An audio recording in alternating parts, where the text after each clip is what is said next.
Whole sports all plays. Whole sports all plays.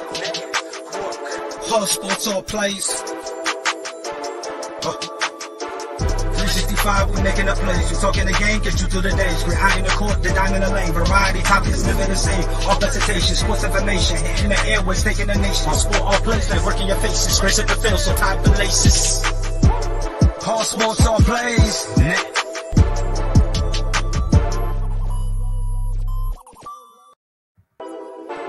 Whole sports all plays. Whole sports all plays. Whole sports all plays. 365, we making up plays. You talking the game, get you through the days. We're high in the court, the dime in the lane. Variety topics living the same. All presentation, sports information. Hitting the airways, taking the nation. All sport, all plays, like working your faces. Grace at the field, so tie the laces. Whole sports all plays. Whole sports all plays. Network. We on top of our game. Whole sports all plays. Whole sports all plays. Welcome to ASAP's Real Talk, where we leave the opinions at the door and we keep it 100% real. Tonight, we got a special lineup of all kinds of great topics, but first let me introduce these analysts. We got New York Packers fan, ASAP founder, Freddie Man Henderson. Say what's up to the people, Freddie. What's going on, everybody? Today's a wonderful day, a beautiful day today.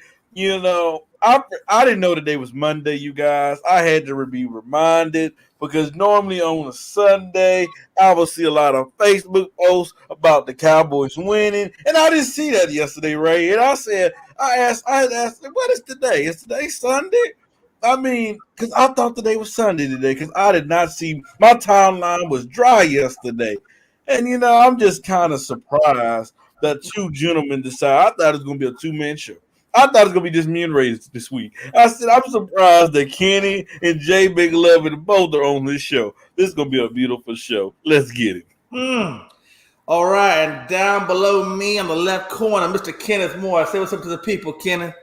Hey, what's up, everybody? Don't listen to Freddie's nonsense. He's always going to be a hater. And at the end of the day, he's laughing now, but he's going to be crying in a few minutes because Tom Brady's about to smash his sorry Giants. Or I don't know. We in the end zone right Packers now. lost already, so this is going to be a double loss week for him. So hey, we in the end zone right now. I don't know what he's so happy about. That's right. And for the Bond Chronicle, the man who keeps it real, Mr. Ray. What's up, baby? Hey man, what's going on, people? We football team got a dub yesterday, so that was exciting. We keeping the NFC East in competition. The Eagles won as well, so excited to be here. A lot to talk about, and you know I'm gonna keep it 100. So we can go and get into it here shortly. Well, all right, man. Let's jump right into it, man. First topic, we're all gonna give all our hot takes for the NFL. My hot take is Freddie, after losing your offensive tackle, your left tackle at that, your number two guy, because the number one guy was already injured. Now you're up to your number two left tackle, and it could be float up to the number third tackle if this guy can't. Well, matter of fact, if he's out, so you're actually going to your third string offensive tackle with the Green Bay Packers. So the number two guy, Elton Jenkins, tore his ACL. So now the most important person that can protect the New York Packers quarterback is torn. You're going to your number three guy. So my hot take is, with the loss of the Vikings, yeah, that's right. I don't want to bring that up too hard on you there, Freddie, because, right now your Giants are probably going to lose to Tampa. Your Packers are going to lose or did lose to the Vikings 34-31. You ain't got nobody to turn to now. You ain't got no teams to go to. You're all out there flapping in the breeze. So my hot take is the Packers don't make the Super Bowl. They don't even make the NFC show class to get to the Super Bowl. The touchdown Giants. So I'm gonna go. Since Jay Ness is right next to me, I'm gonna go to Jay Ness, and we're just gonna go around the horn. So Freddie, you gotta have to hold on. I want you to think about it for a little bit because you got a lot to think about, Freddie. So I'm gonna go to Jay Ness first. We'll bring him in, and then we'll hit you up, Freddie. Jay Ness, say what's up to the people and tell us your hot take. What's going on, everybody? Kenny, everybody. Nice to see y'all. Jay? Oh, man. So my hot take here: the Buffalo Bills end up falling out of playoff contention. I just think that after the last couple of weeks of seeing them, it's been rocky for them. This last loss, that ain't something you're supposed to deal with. So now you got the Patriots as the number 1 seed in the division, which leads the Buffalo Bills to be looking at hopefully a wild card spot. But with the Bengals, the Ravens, and the Colts turning it on, I don't know if there's going to be enough spots, and Buffalo needs to either turn it on, or I don't see them making the playoffs. Yeah, I definitely don't think they're making the playoffs, especially after what Indianapolis did to him. Jonathan Taylor still got his footprint all over the Buffalo Bills. They ain't never going to forget that man's name. Freddie, For real. give us your take. Give us your hot take, and let's go from there, Freddie. What's your hot take? Since I'm such in a great mood because we have 2 Cowboys on this show that is hurt. They're disappointed because I told them still in their first place. We nothing in the sorry division in the NFC East. It shouldn't be hard. Us 6 can go out there and play football and be number 1 in that division. I mean, that's how bad that division is. But I'm not trying to rain on your parade because I know it's a little bit too early for my fall to come down. We just waiting a couple more weeks. And I just hope it don't come on Thanksgiving, because if it come on Thanksgiving, I'm going to show you how thankful I'm going to be. But that's not my hot take. My hot take is at the end of the season, Saquon Barkley is going to request to get up out of New York. And the reason why I'm going to say this is because I'm looking tonight. You're talking about losing? No, we tired of, but it's not about win or loss. It's not about win or loss right now. Why in the world is the New York Giants bringing back Saquon Barkley when you know this dude has been through major injuries? Well, this season is already a wash. What's the point of bringing him back while this season is over, risking him to get into? But you got to see what you got. You got to see what you got from him if you're going to give him that contract. But why would you risk him getting hurt? Even worse. What if he goes out there and towards another ACL? What if he goes out there? Why would that make Listen, this guy hasn't played football since 2018. Thank you, Jay. Why would he request a trade at that point? Guy to a long-term contract? Because this Giants team is mishandling him. Ever since he was the Giants, he's never been in the right situation. That man knew when he went to New York with no offensive line and no quarterback. He knew what the hell he was getting. Okay. Freddie, can I ask you? On a bargain basement cheap. Freddie, I'm actually very ignorant. So you guys haven't paid him yet? No, not yet. No. Oh yeah, don't sign his ass. Don't sign his ass. Wait. So he could just go to a winning franchise and actually, that's fine, and actually fulfill his potential. Here's the thing, but I still don't get how he would request it.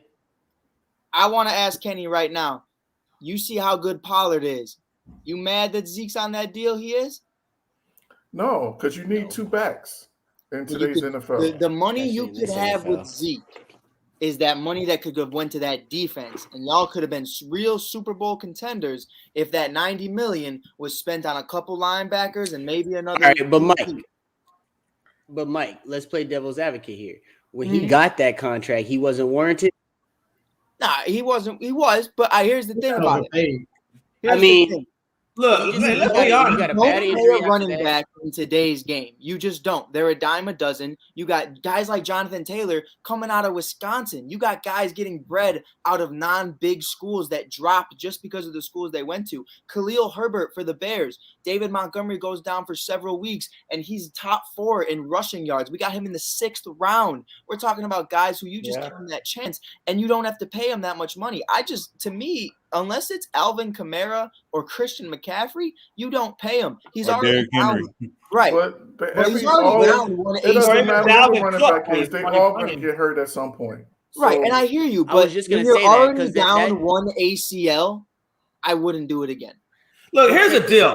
Here's the deal. Saquon Barkley has put himself, because of injuries, no fault to his own, but Saquon Barkley has put himself into prove it now mode. Right. He got to prove to somebody to get the big payday. To me, that's why you play him. He can stay healthy to get the big payday. That's why you play him. If he's in prove-it mode, to me, that's why you play him. If he's in prove-it mode, to me, that's why you play him. If he's in prove-it mode, to me, that's why you play him. If he's in prove-it mode, to me, that's why you play him. If he's in prove-it mode, to me, that's why you play him. Because that's why you play him. Because But it's not about that. See what you got. But Kenny, they have a whole nother year they can do this. His country, they don't have to pay him this end of this year. They can go into next season and say, okay, we improved our team. We're ready to go. We can actually play for something. Right now, they're playing for absolutely nothing. They're 3-6. They're not going. They have no chance of going to the playoffs. So why go out there and risk something that can be prevented from coming out there and putting him on the football field? I disagree with that 100%. I mean, I agree with you disagreeing with it because I disagree with that as well. But at the same time, on the flip side, as far as Saquon goes, he has no pitch. He has no pitch for why he needs to be traded. What is he going to say? He hasn't played. He do have a pitch. He do have a pitch. He absolutely do.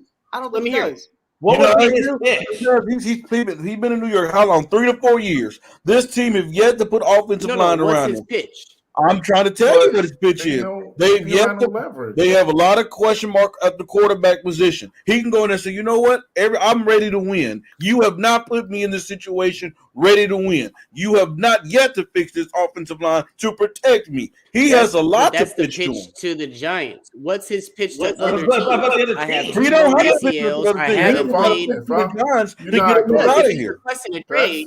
No. If he's requesting a trade, if he comes up with trade, there's going to be people that want him, Jay.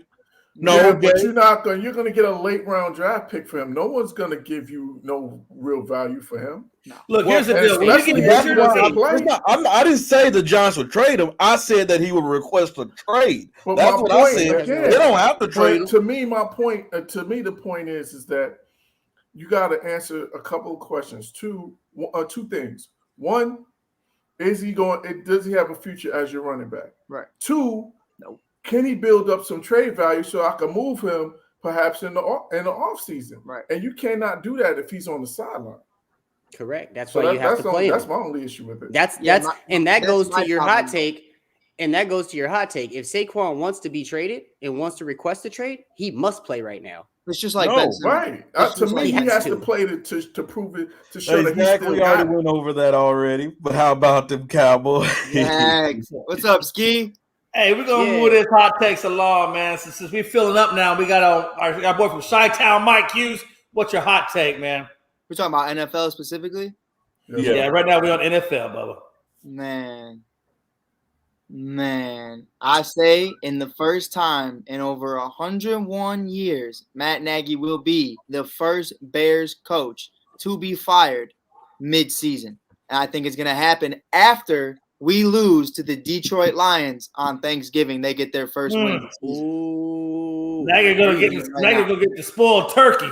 I'm saying the Detroit Lions get their first win, and I got a reason why. Justin Fields officially out for Thanksgiving. Just want to make sure he's okay. Got a little bruised rib. They don't want to bring him in too early. Khalil Mack out. Allen Robinson out. Eddie Jackson's out. Keem Hicks is out. Danny Trevathan's out. This whole line is a mess.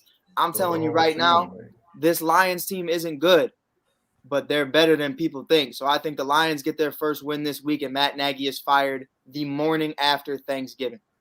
Well, I pray that David Montgomery gets a crap ton of yards because he's on my fantasy football team. So I don't care about the rest of the team, but Montgomery better get some yards.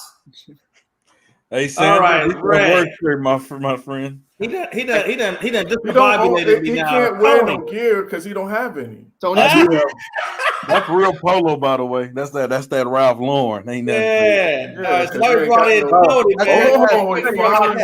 It only took 2 years. He finally bought a hat. I know. I was wondering. I was like, "Where's the hat at?" I've been here.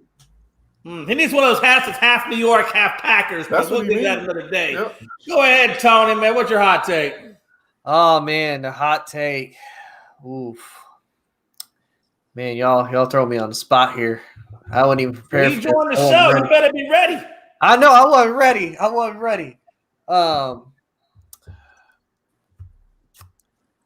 Actually, I do have a hot take. You know what? I lied. I do have a hot take. If Tom Brady is done after this year, Russell Wilson is a new Tampa Bay Buccaneer.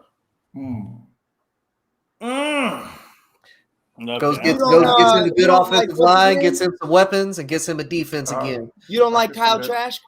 Huh? You don't like Kyle?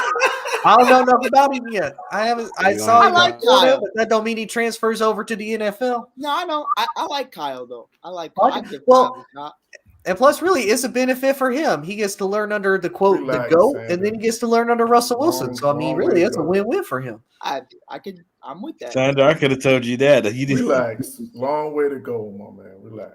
Kenny, I don't just- fall for that hype. I just know if Relax. Saquon Barkley's going, Freddie, Ravens. Let's Oh man, do it. that would be nuts. All right, Mr. Ray, I think you're the last one to give a hot take. I got to give mine too. But go ahead, Ray. My bad, Kenny. Well, he just combobulated when we rotate around. Let's go Kenny first, and then Ray will wrap it. Yeah, I'll keep it quick. I'll just piggyback on Mike. I think this is the last year that the Detroit Lions is going to be on Thanksgiving.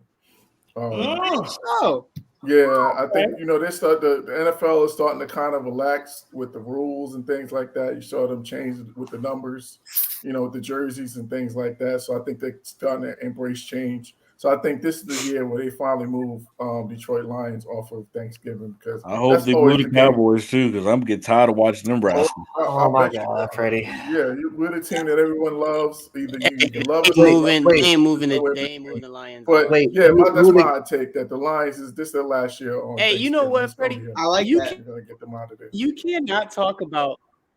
can't talk about the Cowboys this week as the Giants lose. Yes, I can. And the Packers already lost. No, Jay, He's What got kind of- no We leg found this to out stand last on. week.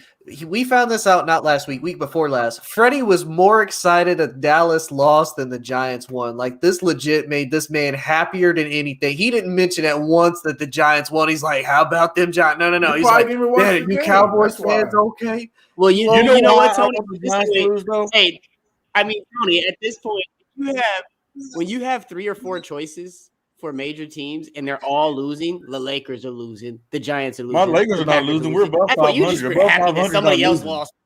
I beat you. Oh my goodness, that Yeah. sounded like I'm here. I'm not going back and forth. Hey, with hey, that, let Mike. me ask you this. After all three teams are losing, do you need some 500 with the depression Lakers. medication? Because I got some. You might need some. Like, we My got to team's keep you so up good. and feeling good. Hey, Freddie, I do got a question for you, though. Since when is 9-9 above 500? That's my We're not 9-9. You want to check the standings right now? Well, I know one game specifically that they lost.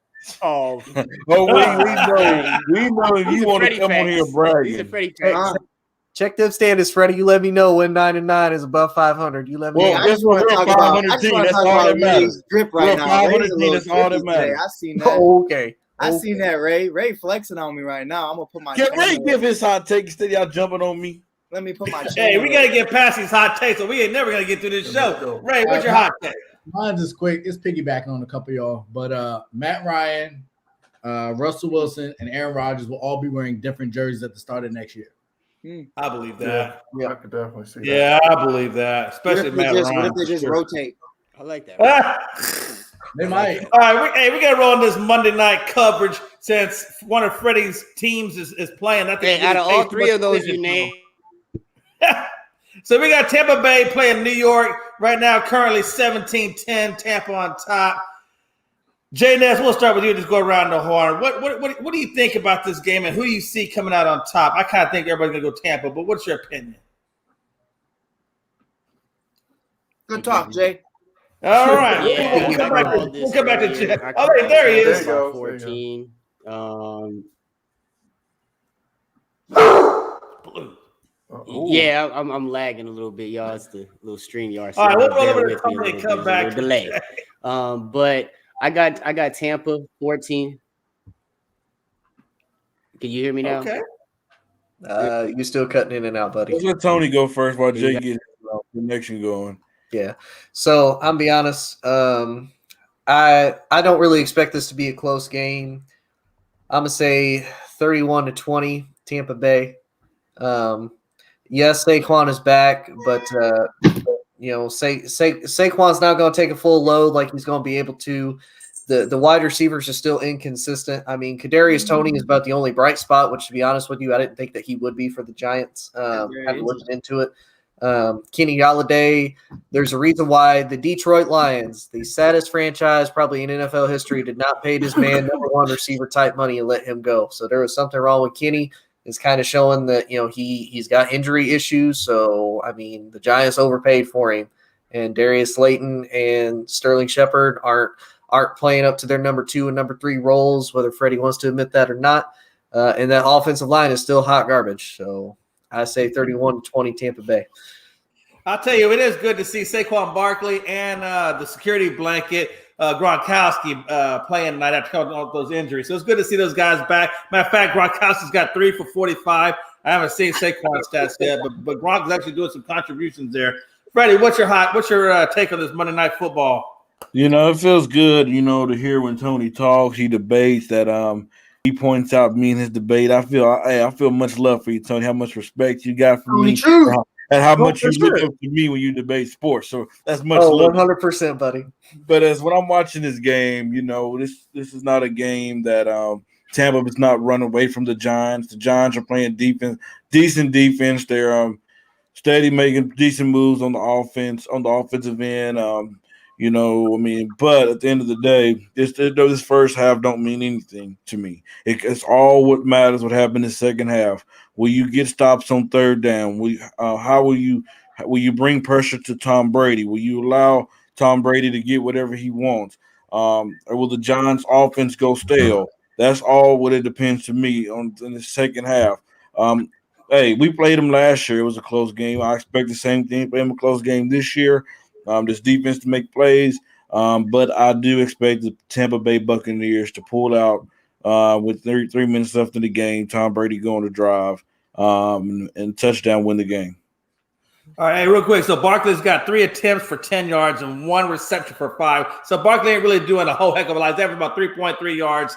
I guess we'll have to wait and see the further in the game if he actually can make some contributions, Freddie. Mike Hughes, what's your opinion on Monday Night Football game?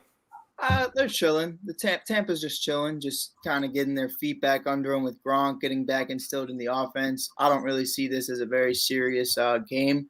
I think, it's also the same way I feel like for Freddie's Giants where, they're not chilling comfortably, but they're chilling because they have no expectations going into this game. They just want to get their feet back under them with Barkley, see if there's anything there to kick off the end of the season. Maybe there's trade talks in the offseason. Maybe there's not. We'll see what happens. Maybe extension talks. I think even though Gronk isn't going to be probably the greatest and most effective in this game, I think there's going to be moments that decide that. It's just a weird thing, man. I watch Mike Evans. His stat lines are so bipolar every single week, and it's really odd to me to see Tom really not hitting a guy. The same with Godwin. I noticed like Antonio Brown, that's fine that you have that chemistry and that connection with him, but you are the GOAT. Like we're talking Mike Evans could potentially be a top 5 wide receiver in this league. Chris Godwin could easily be a top 10 wide receiver in this league, maybe push top 5 depending on who the quarterback is. So I just find it very odd. I get he spreads out the ball, but I mean with Antonio being out and that vaccination question mark that we haven't even really talked about yet because I don't know how the truth that is. But with Gronk being out and all these guys being out, I just haven't seen consistency from Tom, and I'd like to see that a little bit more tonight. I'd really like him to just make sure, because no offense, Freddie, but that secondary for the Giants isn't the greatest, especially going after guys like Mike Evans and Godwin and Gronk. So I'd really like to see just a little bit more consistency. I think it's going to be a blowout. I think Tampa definitely does hang on. But I mean, hey, if the Giants can keep it close, we don't do moral victories, but it's definitely something to look forward to in the future to say, again, Tony made a great point. It's my final point. I blame it on growing up in the winter, in the cold, in the trenches of Chicago. Something about growing up in Chicago or just in the Midwest in general, your bones do not work after the age of 15. And I don't know if that has anything to do with weather. I never see these California boys tearing their ACLs. I never seen these Florida kids tearing their ACLs, but the kids from the Midwest, I think that cold just gets to you. And honestly, I pray for Kenny. Kenny's a great guy. He's from the city. And I hope everything's well for him, but I do have to agree with Tony. There's a reason that the Lions didn't extend you. Not only because they're not in the position to extend somebody, but it's just the fact that you just haven't been on the field enough. So I do think it's going to be a blowout tonight, but I think it's really more of just a figure out what you have kind of game. And the Giants don't have much. All right. What's your take on tonight's game? Yeah, I'm with everybody. I think it's just this would be a 2-score win at the end of the day. I don't know if it'll necessarily be a blowout per se. I think it'll be a 2-score game. And the Giants, they're playing out the string, but I do think they're gonna try to get Saquon some touches, kind of get his feet wet, get his legs up under him, and try to reintegrate him into the offense. But we know who the better team is. Even with Brady with them not being at full strength, they still have they're well stocked in terms of weapons on the outside and inside with Gronk now being back, and you got Godwin and Mike Evans. And to Mike's point, I totally agree with you. I can't quite understand what the chemistry issue is with Brady and Mike Evans. You got a big target. You love throwing the Gronk. Gronk's a big target. You got the same situation with Mike Evans. So I don't, it's just surprising to me a little bit. And really it really bothers me because I got Mike Evans on 2 of my fantasy teams. So swear to God, bro, I do too. Bro, it's killing me week to week. He gives you 30, then he gives you 6. Yeah, man. Like, I just knew he was going to eat with AB, being out. And, Gronk's been out for that. I just knew his production was going to come up, and it just hasn't been consistent. Right. So I think that's going to be the challenge for Brady. And Brady is the, being the GOAT or whatever you want to call him. He's not the type. He's going to throw you the ball if you're open. So I think that's going to be a challenge that he takes on in the second half of the year because he knows he's going to need Mike Evans in order to, to do what they want to do. If they want to get back to the Super Bowl, want to have another deep playoff run, he knows he's going to need Mike Evans. So I think he's going to figure out, at least I'm hoping, he's going to figure out a way to get that chemistry right with him. And I think that's what they're going to be working on in this second half of the season because I think that's another division that's pretty much in the bag because the Saints are starting to, fall off and the Panthers are kind of up and down. So I think that division is pretty much in the bag for them. So I don't think they're just getting in playoff mode. Yeah, and speaking of Mike Evans, he just ran for like 40 yards. So that's what I'm talking about. Yeah, I just saw that. Thank God. He probably could have got to the house if he hadn't stepped out of bounds. All right, Ray, what's your thoughts? I'm similar to most people. I got the Bucs winning. I think they'll win by at least 10. I think their defense will allow the Giants to stay in the game. I think we've talked about it. Y'all kind of danced around it. I think the key we're saying is that Saquon's overrated and has been overrated.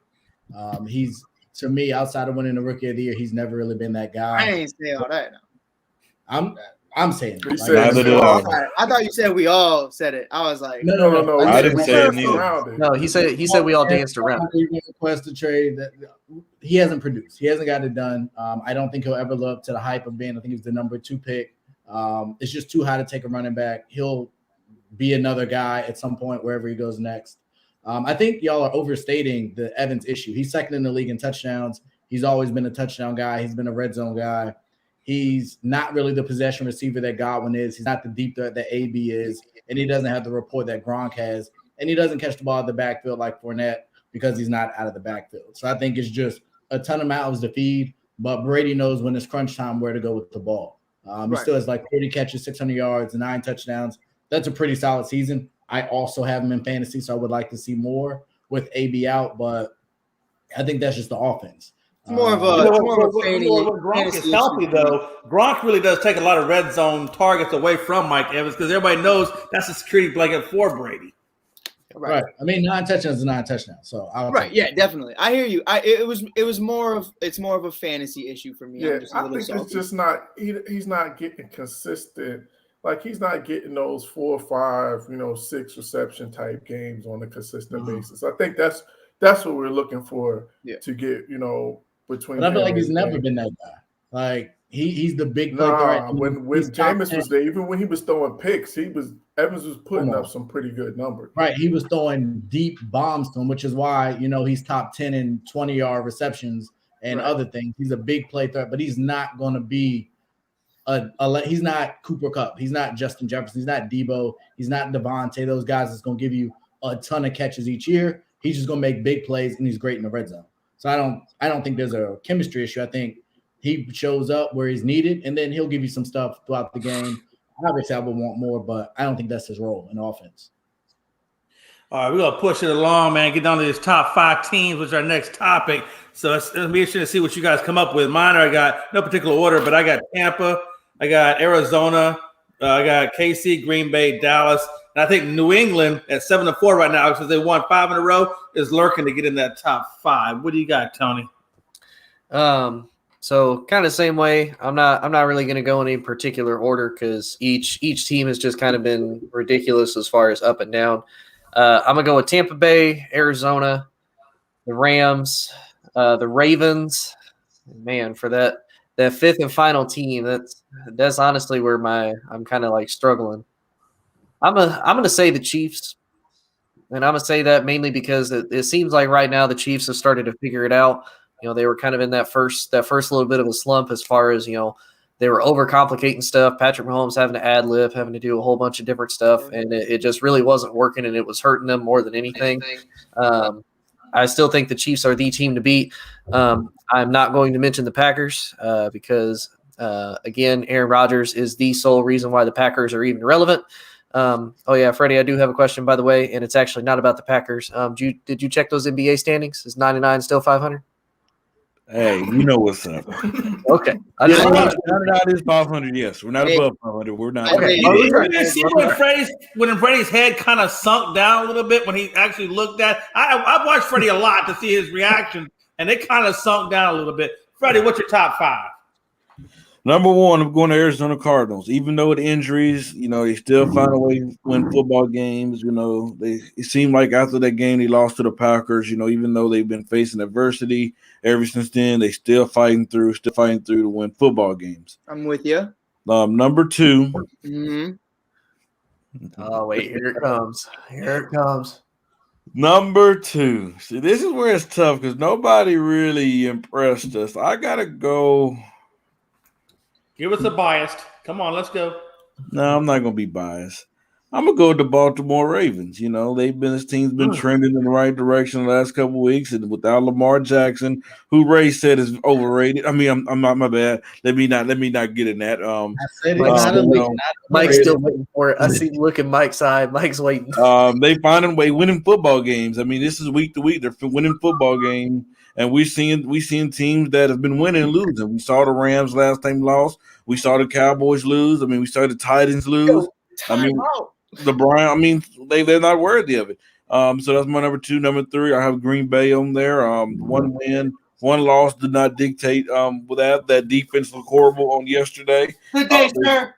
They won 2 in their last 3 games, just like Dallas, but you're not going to have them in their top 5 already. So I'm not going to listen to a Cowboy fan. I'm going to continue to give him my take. Number 4, I have the Kansas City Chiefs because they are trending in the right direction. And, you know, I'm not really too focused on that offense because I always said if you have those big 3, they can always explode at any time. I'm looking at that defense. Last night they made Dak Prescott look like he was worth $7 instead of $75 million. I mean, he made Dak Prescott nervous. He made him shake. He made him rumble. I mean, that defense, did not give up big plays on the running game. They stopped the running game. That team has been trending ever since they beat Oakland and they beat the Cowboys, and they're looking like they're ready to come out the AFC so far. Their momentum is peaking at the right time. So I have them number 4. At number 5, I'm going to still put the Rams there because, you know, we can't knock what the Rams did on the last Monday night game, bringing in 2 big pieces on that offense, 1 big piece on that offense and Odell Beckham Jr. and bringing Von Miller on the defensive side of the ball. I expect them to be much better, but that's my top 5. Okay, I gotta ask, are we going to talk about that Vikings and Packers game later? Are we going to talk about that? Because I'm ready to go in on Freddie. I don't want to do it right now. I want to give everybody else a chance to do their top 5. I don't want to go on. And that was the rival game too. At that, I know. Same team Dallas beat with a backup, and the bad man couldn't do it yesterday. No excuses. Garbage. Hot garbage. None. It was excuses. No excuses. Hot garbage. Rams No lost excuses. their last game. We still got them top 5. But go ahead. All right, Mike. Why What do you got? feel that way, Kenny? Who should have been in my top 5? Who? New England? Listen, I'm being interrupted by a Packers fan right now. Kenny can speak. Who's a whenever Packer fan? Kenny can speak whenever he wants, but the Yeah, Packers You got no fan, pack of green on right now.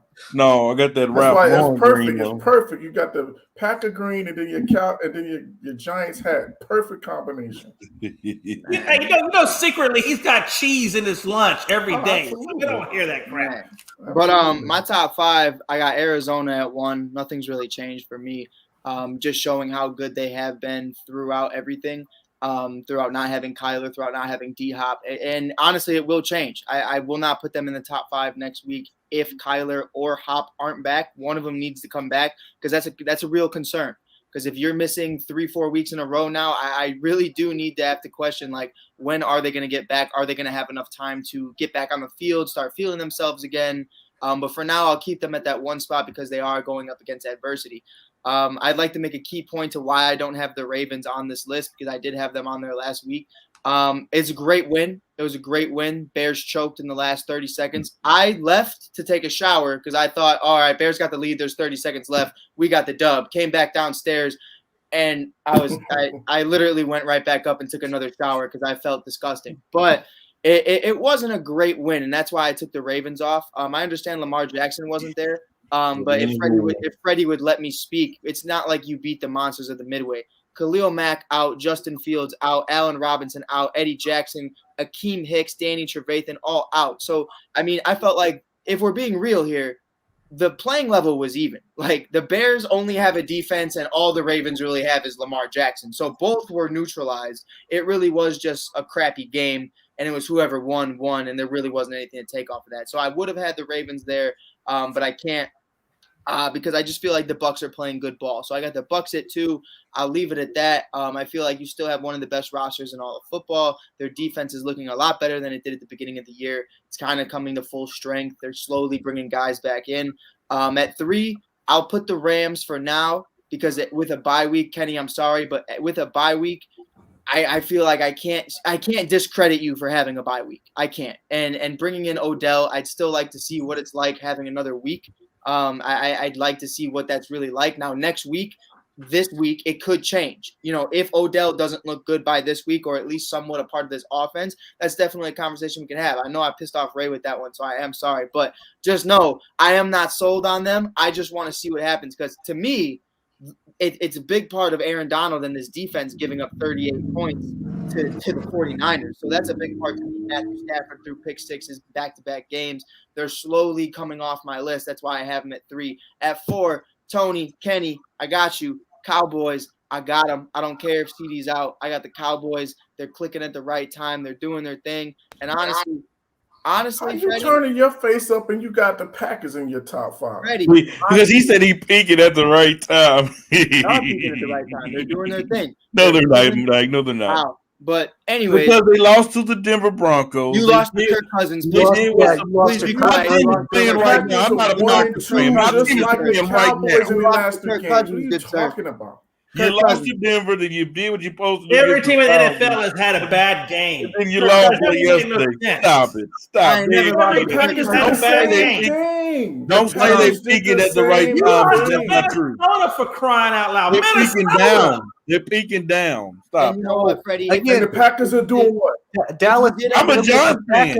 I'm a Giants fan. You know what the Giants are doing. You had the Packers in your top 5, and they got the exact same record in the last 3 games. But it's how you lose. Listen, Freddie. I don't care. Oh, wait. So it's how bad. So over here. Now, number 5, I'm going to surprise a lot of people. Number 5, I don't care what anybody says. They're clicking at the right time. They're doing their thing. The Indianapolis Colts, to me, are slowly making their way into the playoff picture. They're beating good teams. Jonathan Taylor, honestly, y'all know I'm from Chicago. I ain't watching Northwestern. I watched Wisconsin with this kid. This kid was special. I was really excited to see where he would go. Indianapolis, with Carson Wentz was very questionable to me, but honestly, Carson's been pretty solid. It's very underrated the way he's been playing this year. People aren't looking at his touchdown ratio and the number of percentages that he's putting up. He's been pretty solid. He's not flashy. He's never going to be that guy. He's more of a game manager, which is weird to say because he's not even that great at that, but he's doing his thing. He's having a pretty solid year. I'm liking what we're seeing from him. You still have Pascal, you still have Hilton, you still have a lot of guys on this offense that, when fully healthy, you could make a move. And Jonathan Taylor, now that they understand, I feel like early on, it was let's see what Wentz can do, and now it's like scrap that. This is Jonathan Taylor. We're doing what the Titans do with Derrick Henry, and just let him be that Tannehill type guy. That's perfectly fine. And I think they honestly could sneak their way into the playoff picture. At 51 points, that's exactly why I lost this week. But it's definitely something to just be aware of, that the Colts are here. And let's be real. If Andrew Luck would never retired, and this was Jonathan Taylor and Andrew Luck, I mean, we might be having a different conversation right now at them just sneaking into my 5. It might be in a lot of other people's 5s, but I do think they're on the right path to be very successful. And you got to remember, a lot of people don't talk about him. Quentin Nelson. If you just look up this guy's highlights, this guy will give you all the respect in the world to linemen, because this guy is so much fun to watch. It's generational. All right, Kenny, that rolls over to you. What we got? All right, I got Arizona in for number 1. I got Kansas City number 2. I got the New England Patriots at 3. They've been coming on strong these last few weeks, and I just see them just moving in, in a forward direction. Mac Jones is playing solid football. The defense is coming on, and I got them 3. I still got the Baltimore Ravens in at 4. And then I got the Tampa Bay, I'm assuming a win tonight, like we said earlier, assuming a win tonight. And they're pretty much, home free in their division. So I got Tampa Bay 5. The only thing about New England is that 5-game win streak did come against some subpar teams. I want to see a little bit more from them. But, yeah, you're right, man. New England, hey, they're looking pretty nice with Mac Jones. Yeah, you can only play the teams on your schedule. So, hey, I get it. They're looking pretty good at Mac Jones. I mean, I do think they're going to be a threat eventually. No, he's been solid, and then they got the running game now. The young guy Stevenson that they drafted, that's been playing really well. And like I said, the defense has been coming on since that Cowboys game. That defense has really stepped up. So I just think New England's going to be a factor. Right. It's definitely nice to have a young quarterback that you're proud of. Isn't that right, everybody but Freddie? Yep. You haven't figured yours out yet, Mike. Oh, I did. We're chilling. So stop taking shots at me. Why? You know what? I've figured out ever since I've started the network, people love taking shots at me. But you know what? I don't know why I get so mad about it. It's all love. You look up to me. I'm sorry. I should never spoke. I only look up to you because I'm on the bottom of the remember, we checked the feelings at the door. He just keeping it real. Stop hating on him for keeping it real. Hey, you know what the answer is? You know what the answer is, Freddie? Real talk. Completely unbiased. Justin Fields' his only thing to work on is finding out who his new head coach is. After that, we're solid. We're chilling. Hey, y'all. I'm sorry. I keep looking at Ray. Does Ray here not look like Melo to y'all? He look just like Carmelo. Well, speaking of Ray, go ahead, Ray. The floor is yours, brother. Man, we just dodged that conversation. Ray. It was weird. Yeah, I love you, Mike. We watch kind of some different football, I guess. I agree with some of the stuff. Like the Colts are 6-5. They beat Buffalo, but outside of that, they don't have any great wins. I've heard a couple other teams that really aren't there. So I'm gonna give it to you based on the point that Jay made. Everybody got a bad loss, and some of them got 2 bad losses. So I don't think that there's any team that's really separated themselves. So I'm really basing this top 5 of who I think in order of championship potential. So I'm gonna go 1. He's playing right now, Tom Brady. I said it last week. They are just waiting to get people back healthy. They are getting by. That defense has been really hurt. The offense has been really hurt, and they're still getting it done. Their division, they won't be tested a lot, so I think they're comfortable for my number 1 spot there. Number 2, I'm going to go with Arizona, but I do have a lot of concerns. That's not true. I don't have a lot of concerns. I believe they are dragging the Kyler and DeAndre return because they keep winning. If they had lost some of these games, I think they would be back, but they haven't needed them back, so why not give them the rest? And I think they are a very complete team, and that offense can be dynamic. Kyler with his legs is a complete game changer. But also with his arm and all those weapons. Zach Ertz was an underrated trade that has happened, but it really changed the landscape of that team. It's been huge. And I don't think he's getting enough credit. And great safety blanket. But he's definitely been a big integral part of that offense and integrated seamlessly when you thought he was almost done in Philly. I don't like the quarterback situation here. You guys say solid. I don't think he's been that solid, but I think that defense has been out of their mind on this last little run, and that's New England. Coach Belichick is Belichick. That defense is going to keep them in really every game.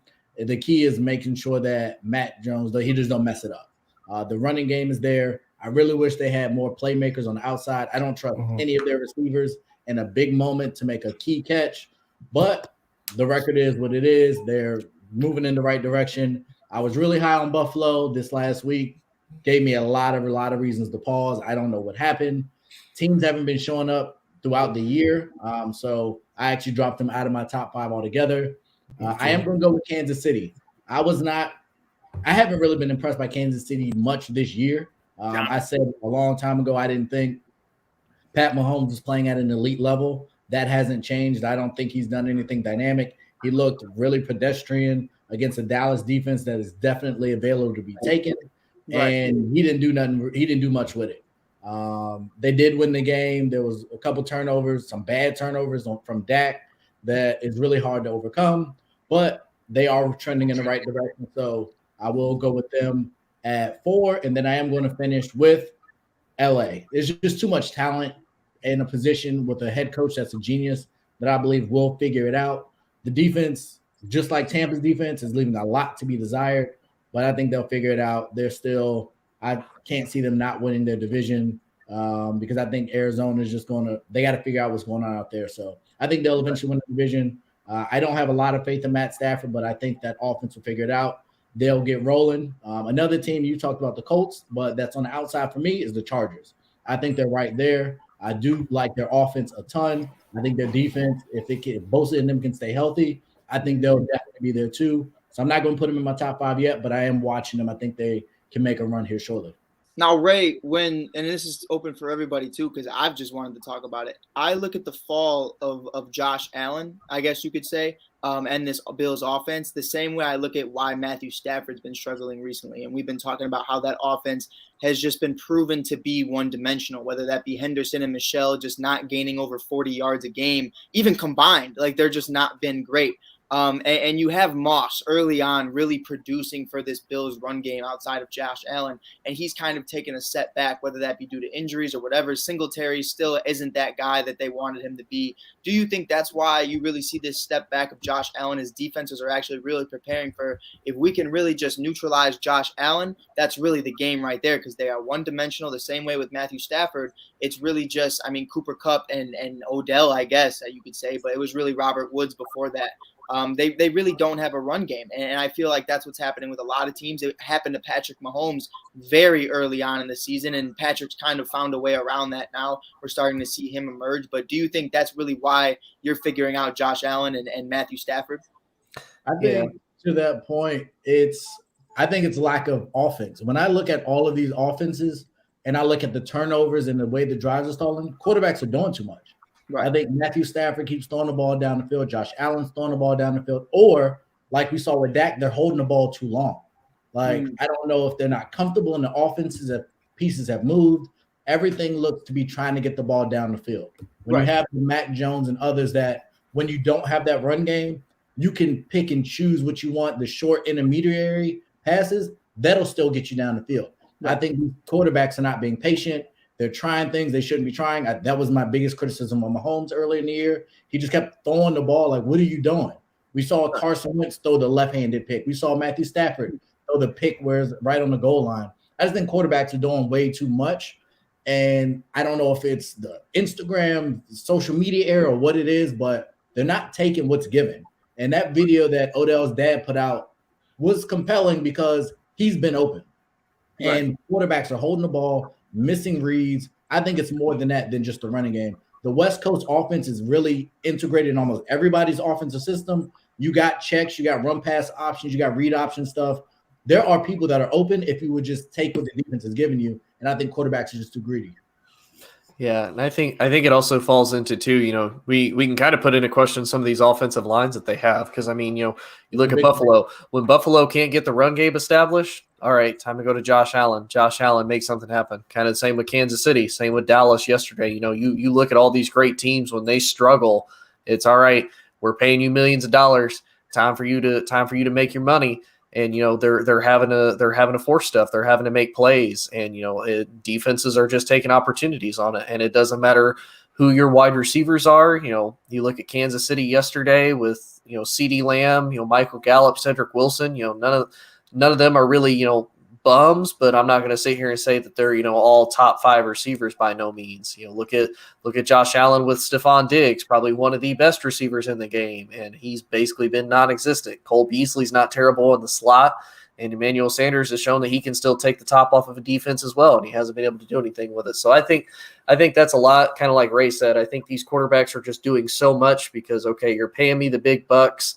I've got talent that can go and get the ball. If I just force it, it's that 50-50 shot. Either this is going to end really well or it's going to end really, really bad. And, for quarterbacks, I think they do. They just need to play smarter, establish that run game, even if it's just the short passes. You don't need to get all of it, back in, one play. If I would rather my team lose, and it's going to sound crazy and Kenny would probably yell at me if I was a coach, I would rather my team lose by like 3 to 7 points and at least have a rhythm, have something to go off of, to have momentum and to get that rhythm, than to be like, okay, well, we lost by like 2 touchdowns, but it was all garbage time stats because we spent 90% of the game down like 42-3. So that to me is the big thing. I would rather y'all get established in a rhythm, figure out what you can do if you don't have a running game. That way you have something to plan around when it comes down to that next moment, because you're going to face better defenses where you're going to have to do that. And that's your time to learn. And that's your time to figure out, okay, how do we adapt over not having a running game? I got to be honest, I hope my team never gets okay with losing. I don't give a damn if it's by 3 points or 2 points. If you ain't winning, go the hell home. Hey, Jonathan Mathis, good to see you up in here tonight. What's your top 5? Hey, what's up, Jay? How you doing, man? Well, Arizona's obvious, number one. They have separated themselves from the rest of the crowd with their record, and they're the only team that stands out with a record like that. Everyone else is either like 6 wins, 3 losses, 6, 7. Yeah, it's 7 at the most. It's a tight race.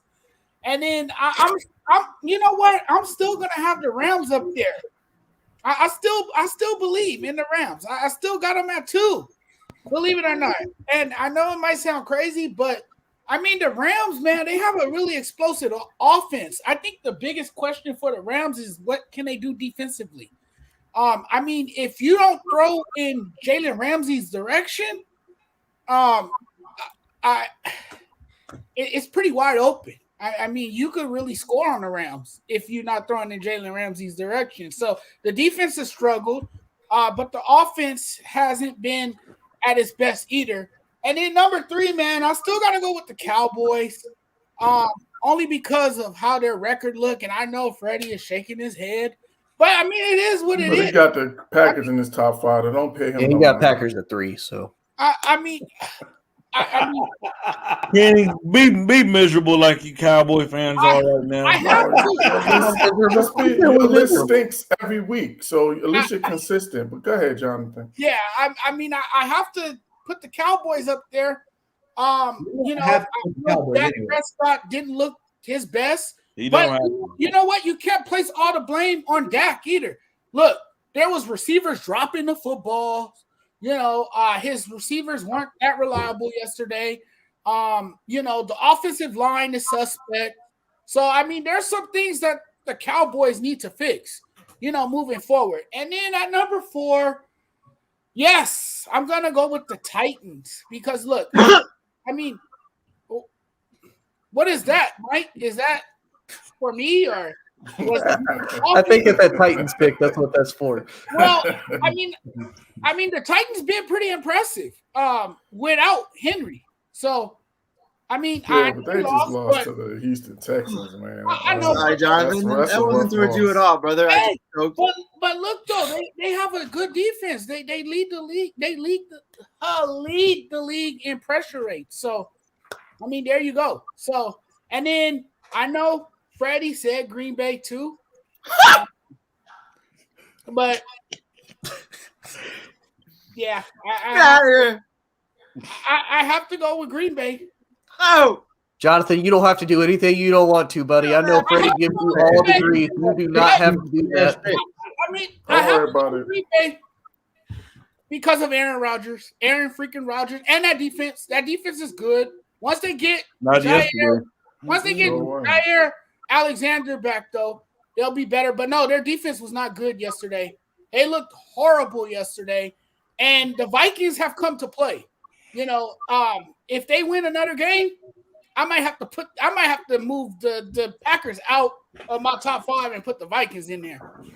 But not right now. And that made Freddie walk away. I mean, All right, y'all. Speaking of the Cowboys and stuff, we're gonna go ahead and move to this Cowboys and Chiefs. It's our last NFL topic before we get into the NBA. And hey, the thing about the Cowboys and Chiefs game, which amazed me, is neither quarterback really was impressive. They both had turnovers, right? They both barely scored. I mean, I think Patrick Mahomes Neither had. one of them threw 4 touchdowns. Hey, Patrick Mahomes did 260 yards, no touchdowns, and a pick. That's terrible. And of course, Dak Prescott, I'm not gonna lie, he obviously went for 2 interceptions, no touchdowns, 216. Both of them were horrible. The one thing that separated that game was the running game. And unfortunately, the Chiefs were able to run, right? The Chiefs ran for 126 yards, and that proved to be it was 19-9 game. It wasn't really all that great, in my opinion, by either team, KC or Dallas. Tony, what's your opinion? So in case you don't know, Jay, I'm also one of our resident Cowboys fans. That's why honorary Bears fan too. Yes, honorary Bears fan because I grew up in Indianapolis. Go Bears. So yeah, Dallas is just one of those again. Dallas kind of got in their own way, and I said this on the last show that I was on. Ever since 2019, Dallas has yet to really beat a good team that has been above 500. They've only done it twice this season. They beat 2 good teams. They beat the Chargers and they beat the Patriots. The Patriots was due to a lot of mistakes. The same with the Chargers. They were both teams that came in heavily penalized, and it just came down to a matter of who had the ball last. Yesterday, more than anything, it was the Chiefs finally moved Chris Jones out from defensive end into defensive tackle, which helped a lot as far as the interior goes. Dallas made a big mistake as far as when they lost Tyron Smith, they moved Terrence Steele from right tackle over to left. I thought that was stupid. The kid was doing solid at right tackle. They should have put Lael Collins in at left tackle, and because you've seen Lael Collins be just absolutely nasty. And then Dallas didn't have their two key pass rushers. Leighton Vander Esch is not getting an extension. If Jerry Jones signs Leighton Vander Esch to an extension, I will lose my mind. The man is garbage along with Jalen. Full-time Bears fan. Huh? You'll be a full-time Bears fan, huh, Tony? Probably. But yeah, it was just one of those. I'm not going to make excuses for Dallas. Dallas didn't show up, but to be fair, as far as the fact as much as Kansas City was clicking and how much they could have clicked and taken advantage of a Dallas defense, I'm surprised that Kansas City also played as poorly as they did, even though they walked away with a W against a defense that could have very easily dropped, 30, 40 points, and there's not a damn thing Dallas could have done about it. I will say in the private chat, I offered to forego the Cowboys topic because we already know they took an L. I'm more than happy to admit that. Kenny more than happy to admit that because I wanted to talk about the bad man Aaron Rodgers butt fumbling like Mark Sanchez against the Minnesota Vikings, but that was just me. Is it my turn? No, absolutely, Freddie, you're up. Yeah, we don't want to hear. We don't hear nothing he has to say on this topic. You heard the moderator. Listen here. Of course, Tony wants things. Get the Freddie facts ready because he don't wanna face me. But is that why you running from the Packers? Is that why you running? I'm a Giants fan. We playing right now. I'm not a Packers fan, sir. Okay. Let's go ahead and get that corrected. Okay. Let's go ahead and get that corrected. Okay. But I will say something. I want to say something, gentlemen. And I must say that the Cowboy defense looked real good yesterday. It looked real good. Causing pressure to some Patrick Mahomes, making him run, not making it easy, not making him to stay in that pocket. They put that Parsons. He was a big part of that. He looked real good as well. He's coming on well for them. But you know who I blame that loss to? We can't blame it on, we can't just blame it on Dak. We can't just blame it on Ezekiel Elliott. We got to blame it on Mike McCarthy. And I said this during the game. If you guys remember, I believe it was the fourth quarter. They was going down the end zone, and this is right after the Dallas defense calls a stop on the opposite end. And then instead of Mike McCarthy calling timeout, they kept going, and that's when Dak threw the interception. And I said right then and there, okay, Mike, call the timeout. He didn't call the timeout. I do not expect Mike McCarthy to be the Dallas Cowboys heading into next season just because his game management is not there. This is more than one time this season that they have fumbled the bag in the last couple of minutes because he do not know how to manage the clock well. And number two, but still, he should have called a timeout. And then number two, the Dallas Cowboys, Dak Prescott, like I said, did not look like he worth $75 million. He looked like he worth 75 cents on yesterday. And you no. gonna say something new? I can't let you do that. Prescott QBR rating yesterday. You gonna say something new? You gonna keep? What was Aaron Rodgers' QBR rating the last 5 weeks? But no, Prescott QBR rating was 10. 10 out of 100. That's horrible. What was Rodgers' I'm not blaming Dak Prescott, who's the quarterback, who's getting paid $75 million.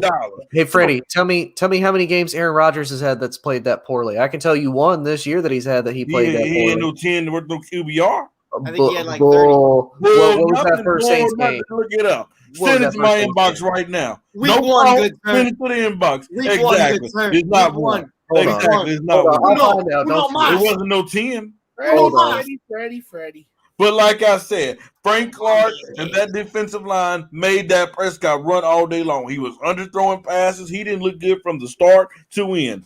Dak Prescott, he do not show up in big games. This team don't show up in big games. Matter of fact, when you're playing against defense that bring pressure to them. Mike McCarthy and them, for some reason, don't trust Ezekiel Elliott because he have not looked the same. He is not running the football the same. For some reason, he is just Freddie, I'm talking, Tony. I got one thing for you real quick. Okay. And, typical Cowboy fans want to blame it on, we didn't have CD.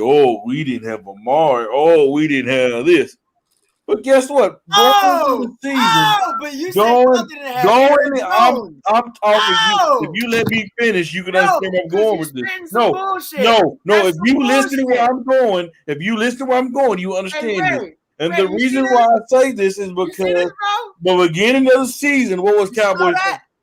Smell like bullshit. I don't even want to hear you, Mike. No, because you're not listening to what I'm saying. You're listening at your mouth, but you're not making no sense right now. Hey, Freddie, if you listen to what I'm saying, you understand. I don't care who's not on the field because beginning of the season, Cowboy fans said this team was so deep, it don't matter. They said they're so deep at the wide receiver position, it don't matter. That's why I said. They have a lot of talent. And you said and where has the talent been? Hey, Freddie, can I ask you something? Was so good that it didn't matter because he's a bad man.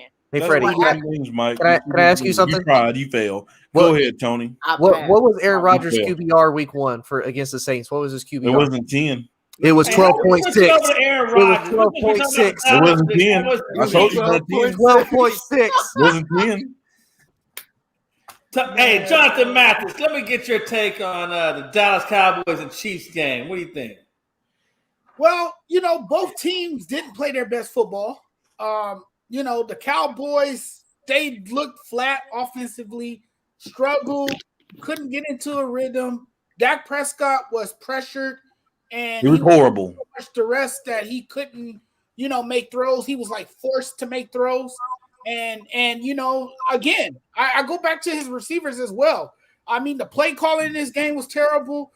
His receivers weren't reliable. They were dropping passes. The offensive line wasn't protecting them. And it just was an all-around bad performance for the Dallas Cowboys. But the defense did hold its own. They played well. They kept the game close for much of the game. And then on the other side, you had a stagnant Chiefs offense that didn't play well. Patrick Mahomes didn't play his best football. And what if he did play his best football? Could it have been a blowout? Probably so, because look, the Chiefs have a lot of weapons on the offensive side of the ball, we know Travis Kelce is arguably the best tight end in the game. You have Tyreek Hill. You got playmakers on that team, but I mean, overall, it wasn't a great performance from either team, and it could have went either way. And had the Cowboys had a better performance offensively, they might have won the game. Had the Chiefs had a better performance offensively, they might have won the game. So, I mean, it was just a lousy performance by both teams.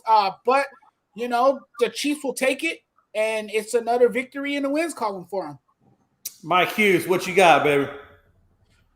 Man, I'm gonna look at it like this. I'm not even gonna talk about the game. I'm gonna look at it individually. I don't believe in Amari Cooper. I think those days are over. I think those Raiders days, that very early on Dallas Cowboys era with him, I just don't see Amari being that guy again. I'm not saying he's not good. I can't tell if Ray's mad at me or if he froze. Okay, no, Ray's mad at me. Ray's mad at me. He's moving again. But I hear me out. Those early Raider days with Carr, he was looking like, okay, this is your franchise wide receiver. And now I'm looking at it as CD continues to emerge. And yes, he went out with a concussion, but again, he will come back. It's not a serious injury. Okay, pause. It is, but it's not detrimental to him physically. My fault. Don't want to rattle the people real quick, but I look at it like that, and I think he's in a very weird role right now where he's not used to it, and I'd like to see him continue to adjust. I want to see more from him. I think a big part of that is Mike McCarthy with what your game plan is. Praying to God for Tony and Kenny's sake that Matt Nagy is not in consideration of being the Dallas Cowboys' new head coach. Because that would be a mess. No, that would be a mess. But trust me, Jerry Jones and Matt Nagy, they are car salesmen. That's how they both are. They look just like that. They are willing to feed you the bullshit, and they will be best of friends. Believe that.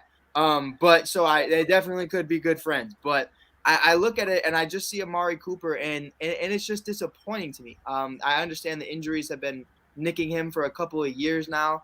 But I'm just curious to see if we'll ever see an Amari Cooper of old, and if we'll ever get that kind of Amari Cooper back, especially with as CeeDee Lamb continues to get better. Gallup's been pretty solid. If they retain him, we'll see what happens. But it's been fairly disappointing to me, at least from my perspective, seeing Amari Cooper just not really being that dependable guy.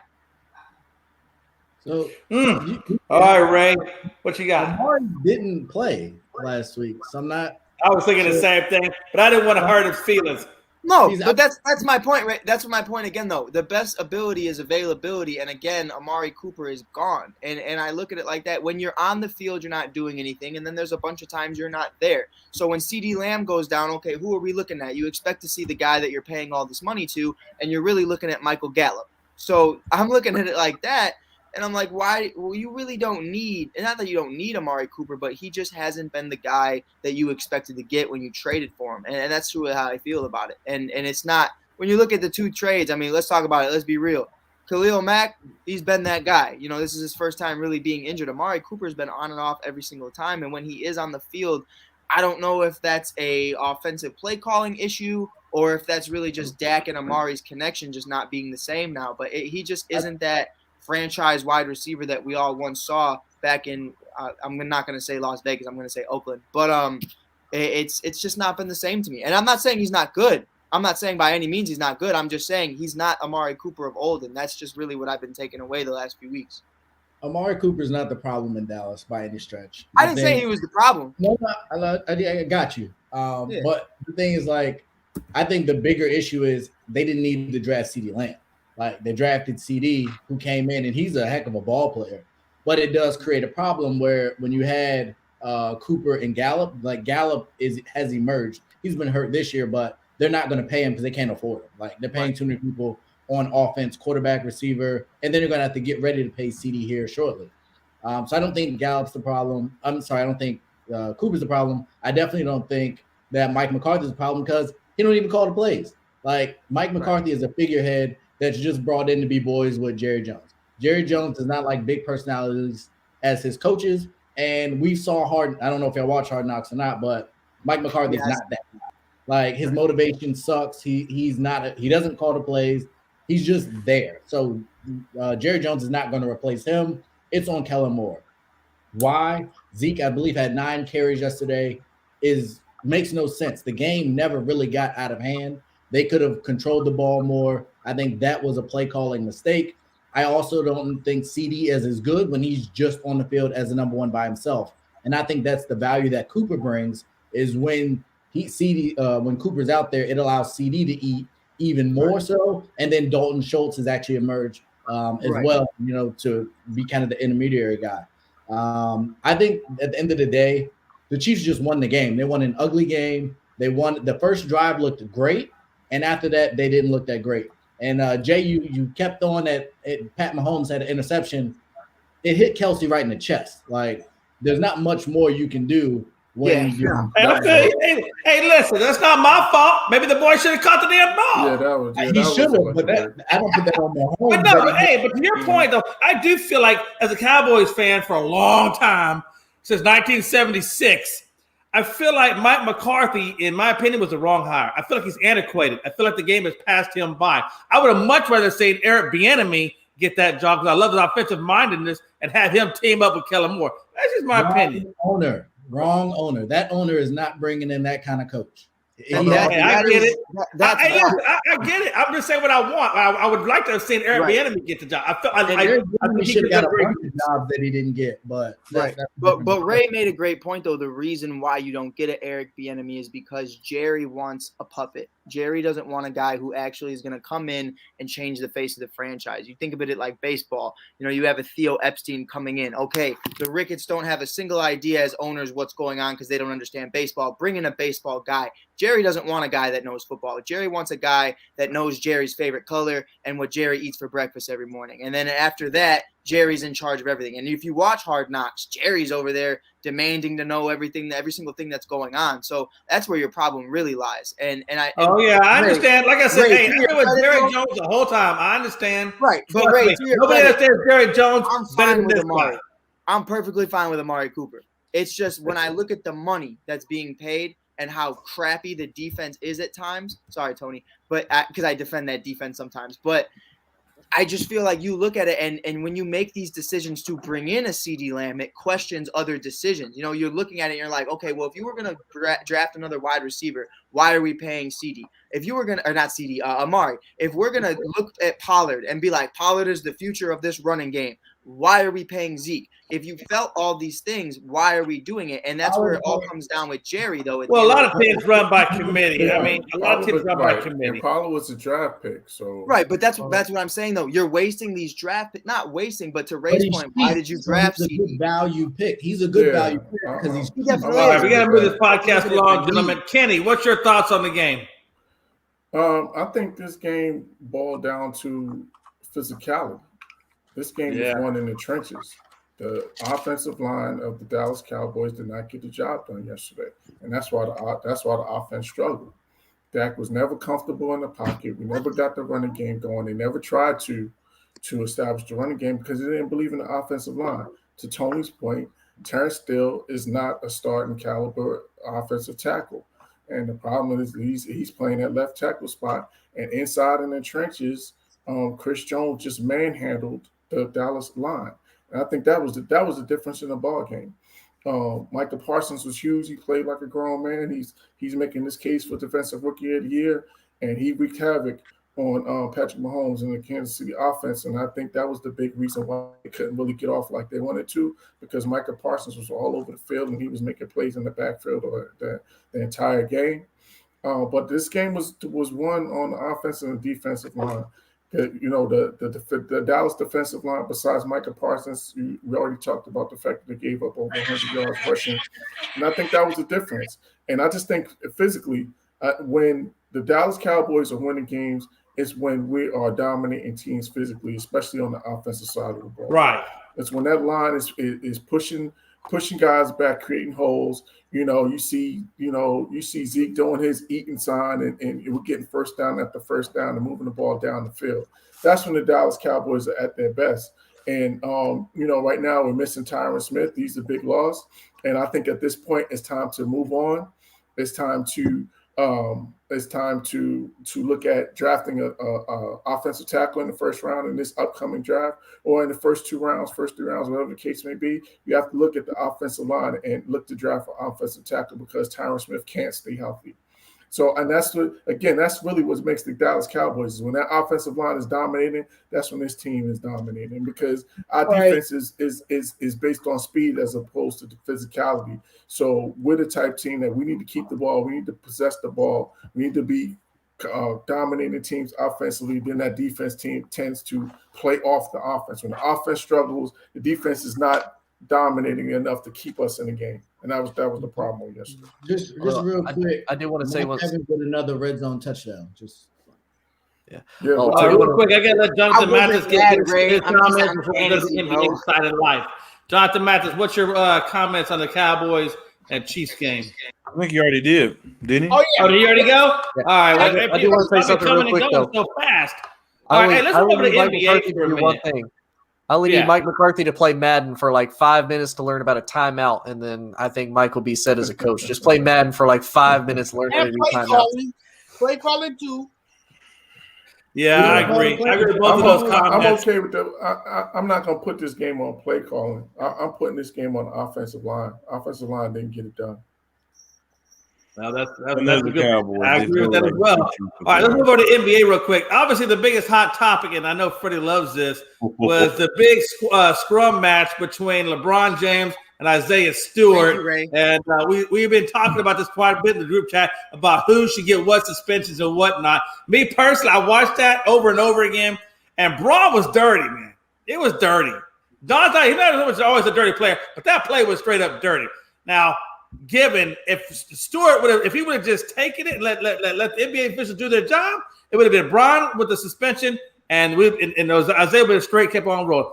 But that man, I don't know if somebody possessed him or Cujo got inside of him, but there was nothing stopping him. 3 different. He ran after the man the first time, they pulled him back. Then he got it loose, ran after him the second time, they pulled him back. The third time, the man's run over his own players just to get the ball. And at one point, he was foaming at the mouth. And that's why they said he tried to get out. They said he tried to get out of him in the locker room. It was crazy. I'm going to let Tony start this off, and then we're going to go around the horn. I see you start switch to your Lakers hat. That's great. Tony, what you got? Yeah, I kind of talked about this on Bring It just a little bit ago. It to me is one of those. So Shannon Sharp put it in the best way, because I absolutely hate this phrase with a burning passion. How everybody says, "Oh, you need to be the bigger man. You need to move on." No, if I got to be constantly the bigger man, I'm around too many small people. Like that. That's just the way it is. But I'm gonna say this too, though. At the end of the day, they're supposed to be both professional athletes. Like, I get it. It is the heat of the moment. It's a game. Y'all role models. Y'all on TV. But here's the other thing, though, that I'm kind of a big fan of, because I haven't been raised in the old school military, but I like the old school military mentality of, if you and I got a problem, okay, we going to work it out until we done. Then you and I going to have a friendly gentleman conversation outside where ain't nobody see us. We ain't got to worry about getting suspended. We ain't got to worry about no fines. We got to worry about, pissing nobody off except each other. So, I mean, as far as the actual suspensions, I mean, I can see why Stewart got more than LeBron, but kind of like Anthony says here, the NBA is going to protect LeBron because LeBron does make the money. Whether or not he was the full-on instigator, that's pretty much to be determined. But the fact that Stewart reacted the way he did is completely unprofessional. But I don't know. I mean, to me, I think they should have at least both had an equal suspension. Because realistically, this is both of their faults. Like, should Stewart have a little bit more because of how he acted after? Yes, but just one game, I mean, that's really nothing. Like, that's really nothing for LeBron even. That's just, okay, I don't have to play the Knicks. I get an extra day off to rest, and the Lakers still have to figure out what they're going to do without me anyway. So, yeah, all right. But, hey, Big Freddie, so this is your team. What you think about your boy Braun? Listen, and first off, it was a dirty, it was a dirty play. Okay. That don't determine him a dirty player. That was a dirty play. We stand strong, right? You know, and I mean it's basketball, you know. But I mean, I'm just gonna say this: it was back in the 80s and 70s. That would have been like a common foul. You know, that just tell you how the game has changed, you know, from now to then. But you know, LeBron not punching nobody in the faces. Well, it really was. If you remember back in the 80s, like I do, and you had Bill Laimbeer, and Bill Laimbeer bull rushed a lot of people and beat up a lot of people. There was some hard fouls, but anytime somebody got punched in the face, it was. You didn't ball up no fists and punch somebody in their eye. Yeah, it wasn't nobody. It really wasn't no punch like this. It was more like a side punch. I mean, that's just kind of. Freddie, did you see the man's face? It was a side. And let's just be honest. And then let's be honest. Stewart, it was a side punch from a 6'9" pure muscle man. And let's be honest, he was a 6'9" man, 250-pound man himself. That was LeBron and DJ was double. Even Stephen A. said it was a side swipe. He physically turned. I sat here today and I said, you know, I'm gonna let these guys talk. I'm gonna let y'all talk and see if I can talk. Okay. Yay, you cutting out, big dog. Hey, so man, you can't score out like mine did. That's what happens. Hey, y'all ready to start back? Can I start back? Yep. Go right ahead. Thank you.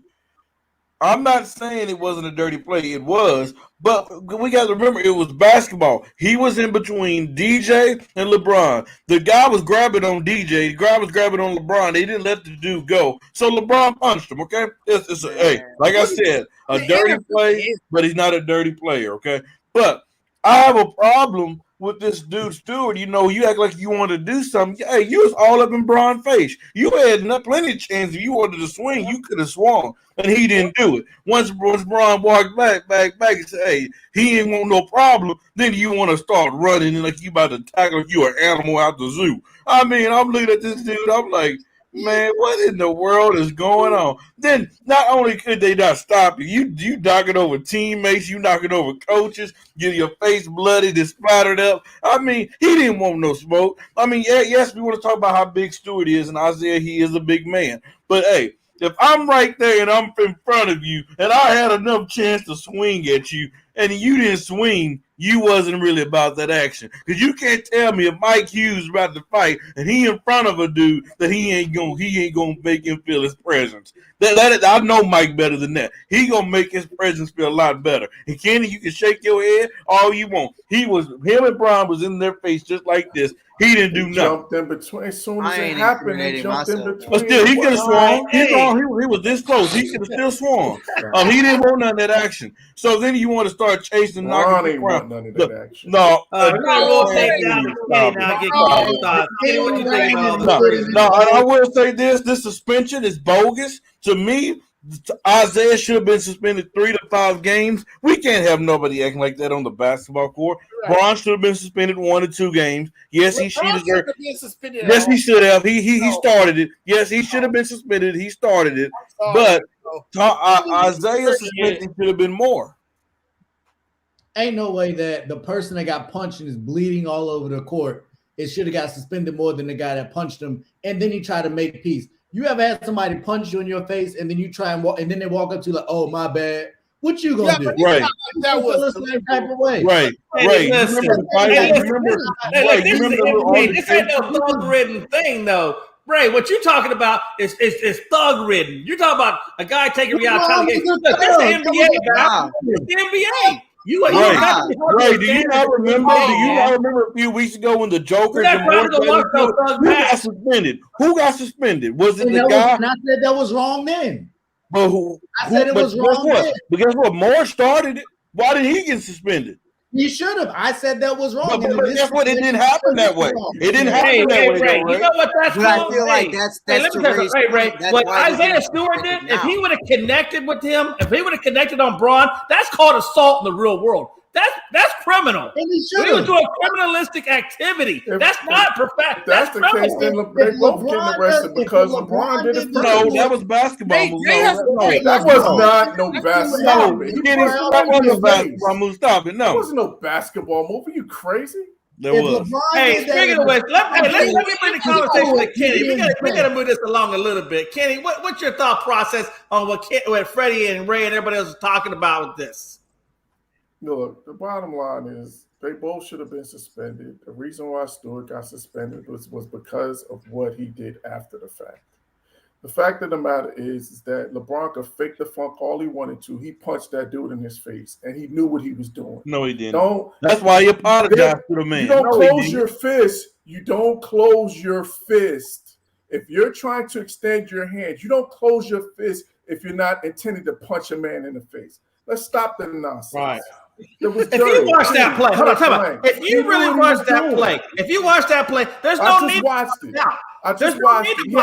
The ball went straight down. Nobody was moving. The ball went straight. The ball didn't even get rebounded anywhere near their direction. Why are you boxing out and turning your body? Exactly. After made free throw, there was no need. He wasn't boxing them out. He knew what he was doing. So it's okay for dude to be shoving him, but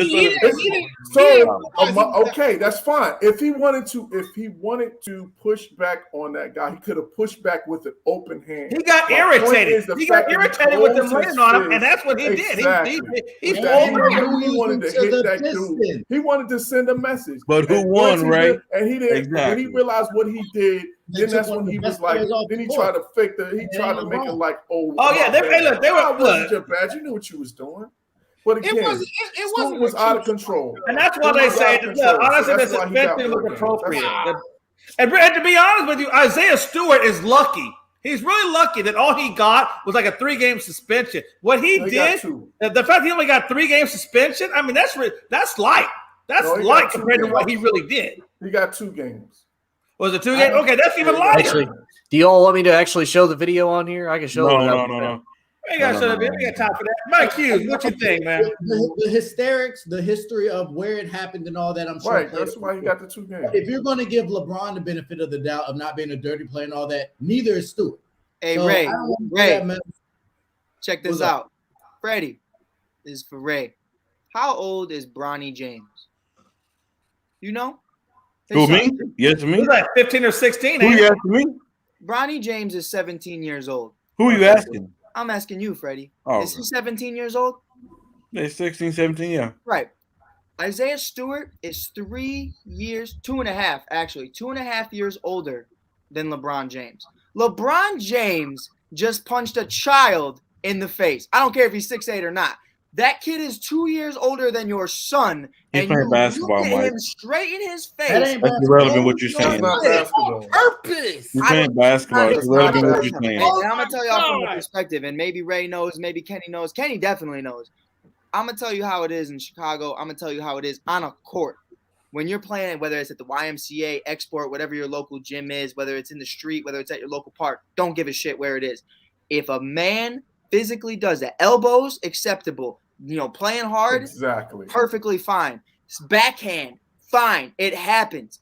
When you close your fist, someone's getting shot or everybody's running at each other. Something crazy happened. Freddie, don't shake your head, bro. I live this every day. You're talking about 2 different things, Mike.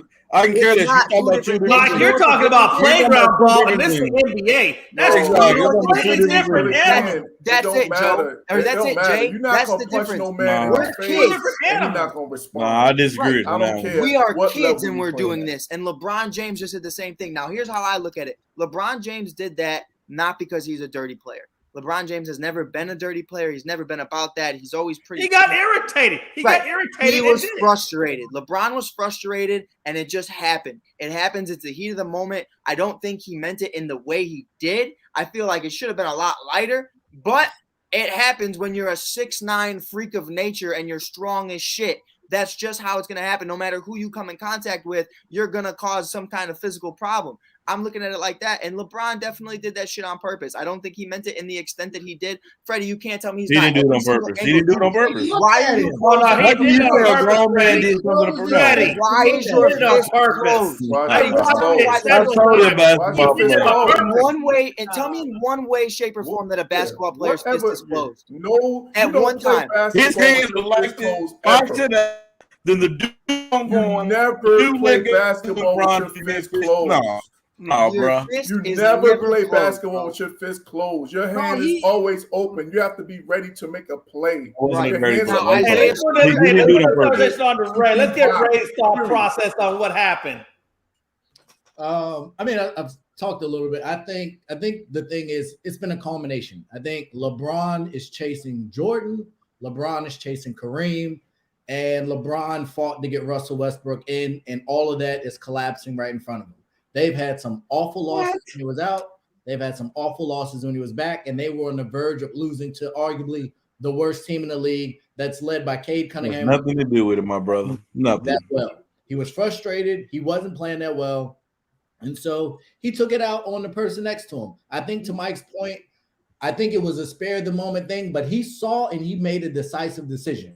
He didn't want to be there. We've seen LeBron leave benches plenty of times before and walk off the court before the game is over. LeBron was checked out. That was LeBron's way out. And then he realized in the moment, LeBron's probably one of the smartest guys in the NBA. We can look at what he's done off the court. And the fact is he created a school. He's an intelligent gentleman. Super so let's calculated. for what he is as a mental and a savant in the game of basketball and in life. He realized, yo, I just did that. I screwed up. Right. And now That's I need where I to was try and coming make from. amends. I got to try and make amends because I was wrong. But in that point, I don't know what it's like in Akron, but in any other place in the world, you do that to a grown man, you don't walk to his face and try and apologize in that moment. You take a step back, especially in the NBA, and you allow the cooler heads to try and get in between you guys. Him walking up to him and engaging him exacerbated that situation, and that's what set him off even more. I believe he was dazed from the shot he took, and then as he began to come to and there's more stuff, if you've ever been in a fight for a moment, things kind of black out. You kind of lose. Yeah, you find out, you start getting like memory back later on. You're like, holy. Once he began to really realize the environment he was in, he realized what happened. He began to process it. That's when he got set off. And that's why I wish they would have got out of the way to see what exactly he would have did. Everybody keeps saying he didn't want to fight LeBron. Everything I saw said he wanted to fight LeBron. He was face to face. He didn't do nothing. Exactly. They were already separated. Face to face. As soon as it happened, they were separated. What do you mean it was face to face? Nobody in between them. Different versions of the other what I watched.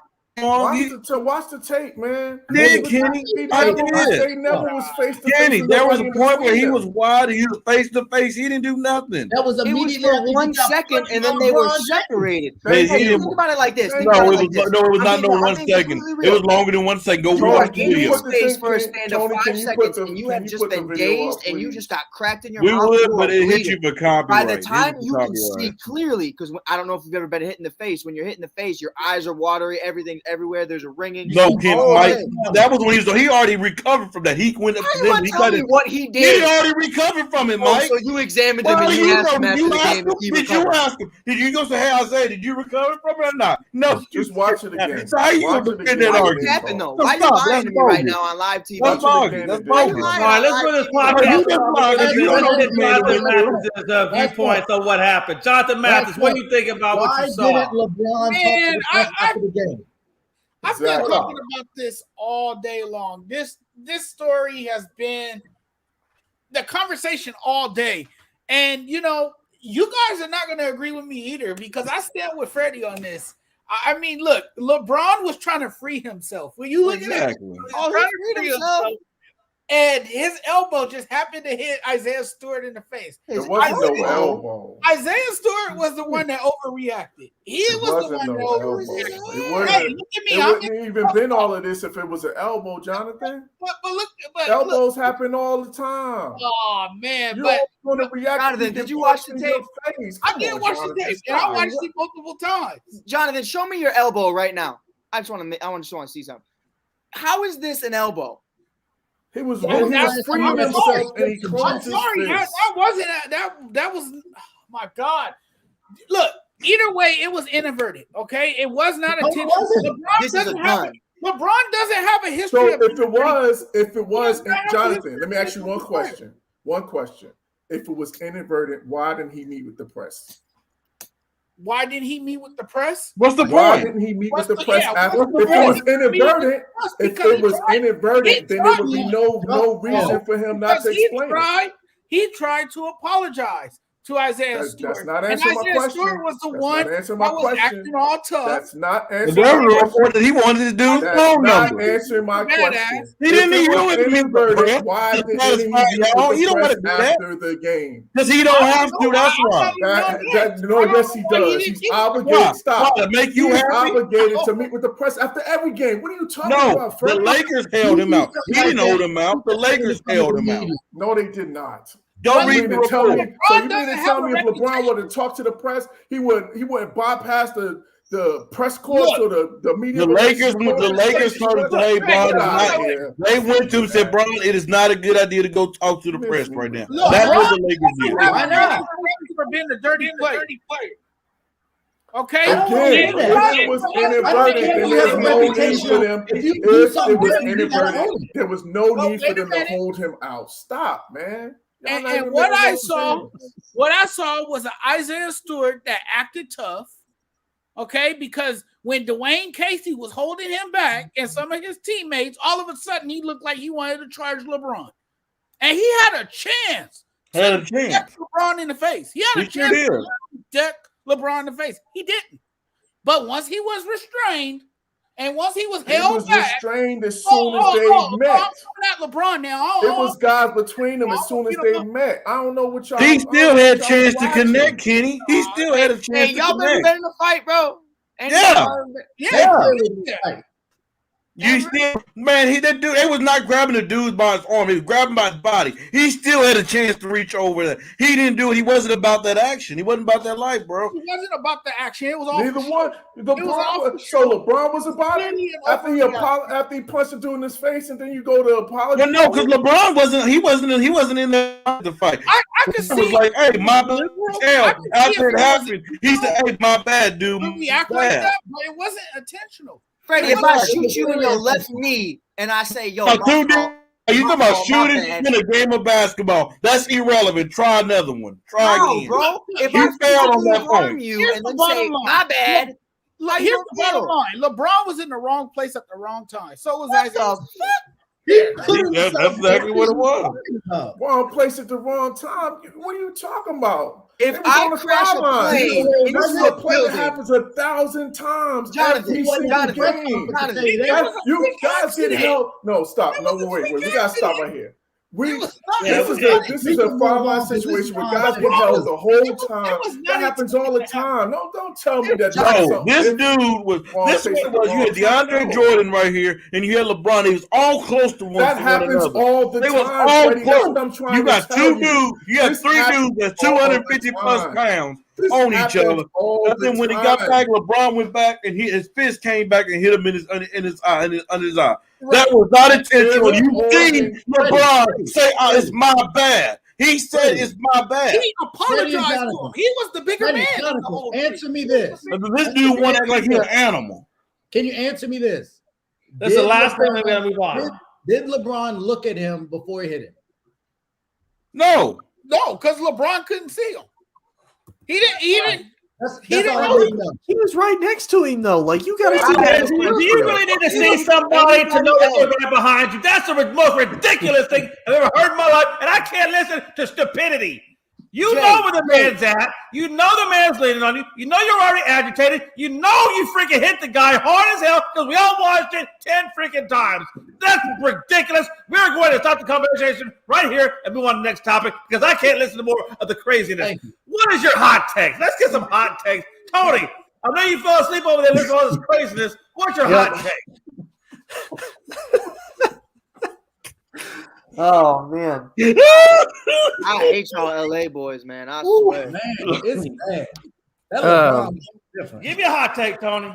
Woo. I'm gonna say my hot take: the Lakers struggle to the 6th seed in the West. I do agree with that. That I do agree with. Here you go, Mike. That's nice. That's juicy. Freddie, what you got over there in Lakerland? I'm sorry, I'm literally dying right now. Because y'all just funny, man. Shut up. Mike Mabry. Listen here. After yesterday's game against Detroit, I saw a few things yesterday. Yes, we getting our tail whooped. They spanking that tail. But afterwards, I seen a pulse. I seen a pulse turn on. I seen a pulse wake my team up. We about to go on a run. We about to go on a run that y'all gonna hate. Y'all gonna hate coming on the show with me. Kenny, you number one. Mike, number two. Ray, number three. Tony, number four. And even Jonathan, because Jonathan, he feeds into y'all madness. Y'all ain't gonna want to do a show with me no more. Because we gonna go so much of a run, but we gonna run the NBA. Because I seen the Brody and Russell Westbrook come up there and put up a monster numbers. Anthony Davis playing like defensive play 5, 28 in rebound. Just Lakers. Hello. Stand up. Hey, just know. We gonna start tomorrow night. We gonna start tomorrow night against this man's New York Knicks. And he ain't go.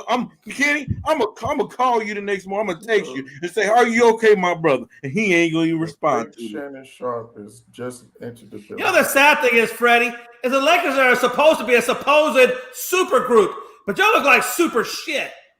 But you know what, Jay McLovin? I didn't know you was on my list. But I just added you to my list. And guess what? It takes time to bake a cake. You can't just expect it to be ready. It takes time. If we're talking about things we didn't know, I didn't know that embarrassed to wear that hat. Is also a super group. So, embarrassed? I'll show you what else I got. Hold on. Hey, well, we're waiting for Freddie to come back. Let me get Kenny Moore's hot take. My hot take is Russell Westbrook was more about that action than LeBron. That's my last statement. Okay. I'm done.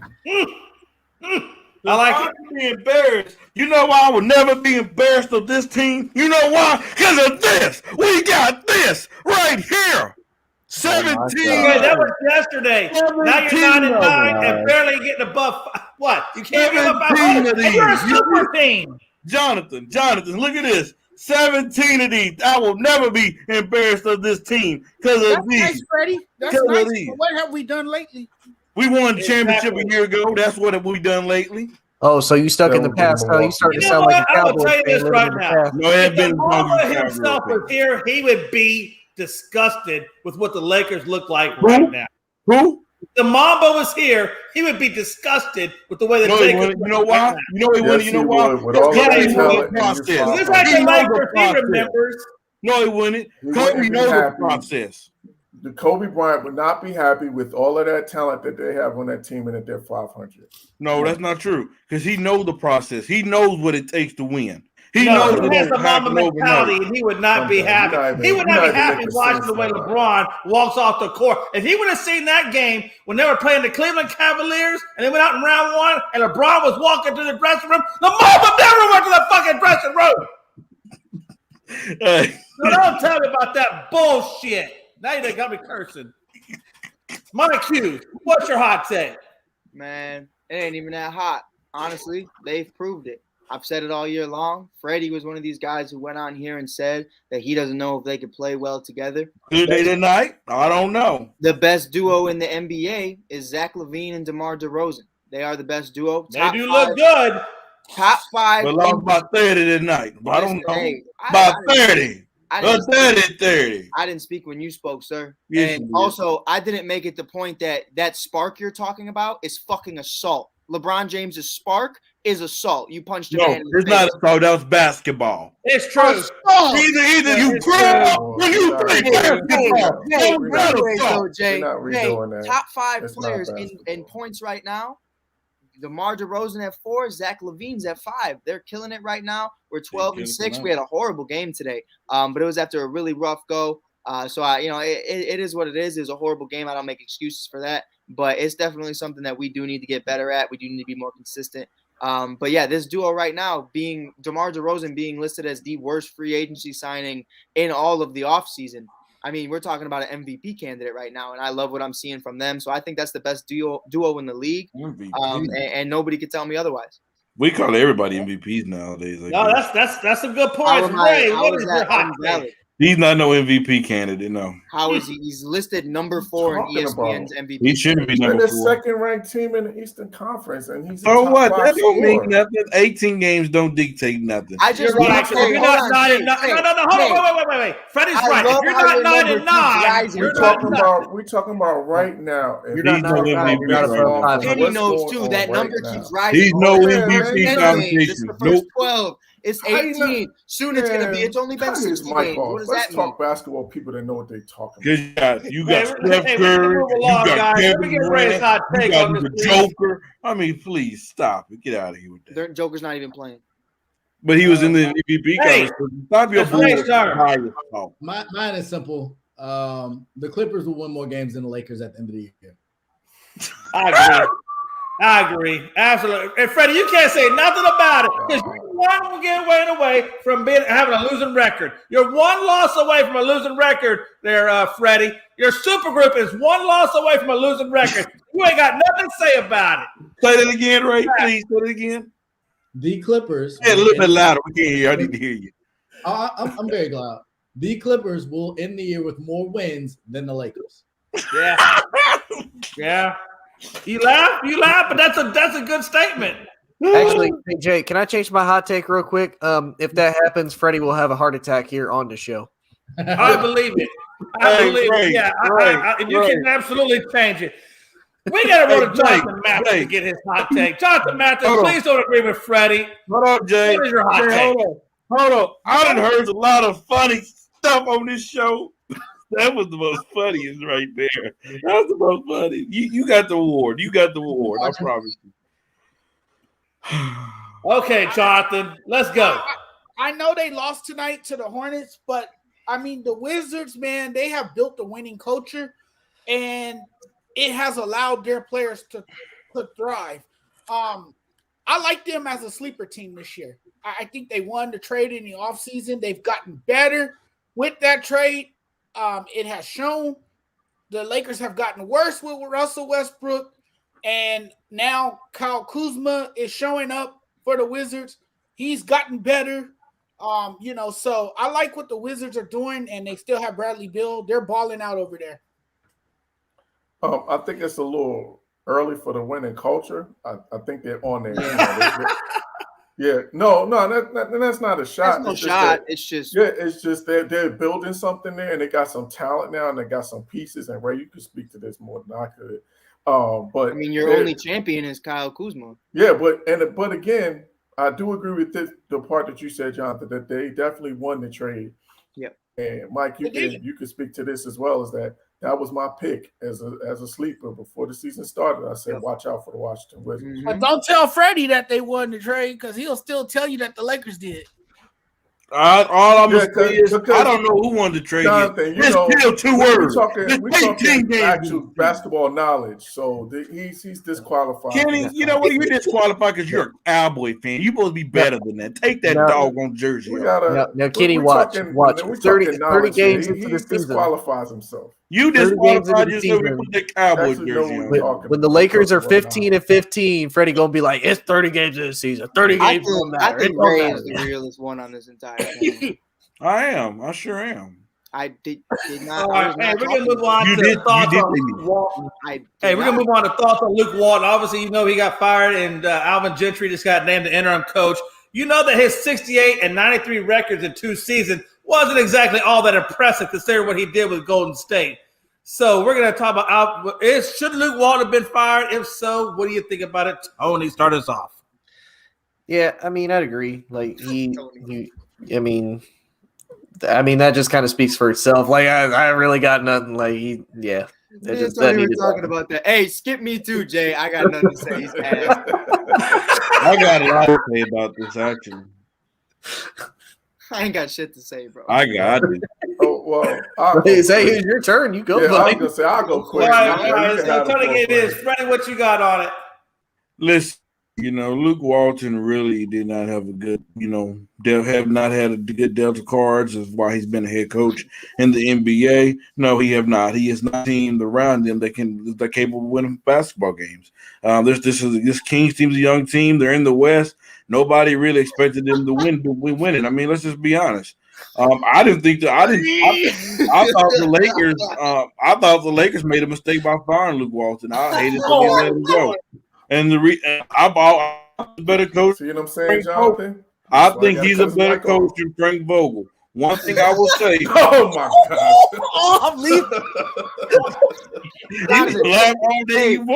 Freddie, wait. I just want. I want to finish my point. I want to finish my point. I want to explain why. Can I explain? I don't understand where you're coming from, though. When you said, can I explain why? Can I tell you why? But when he wasn't, hold on. Hey, listen, y'all can hit up Freddie when it's your turn. We gotta get through some topics here now.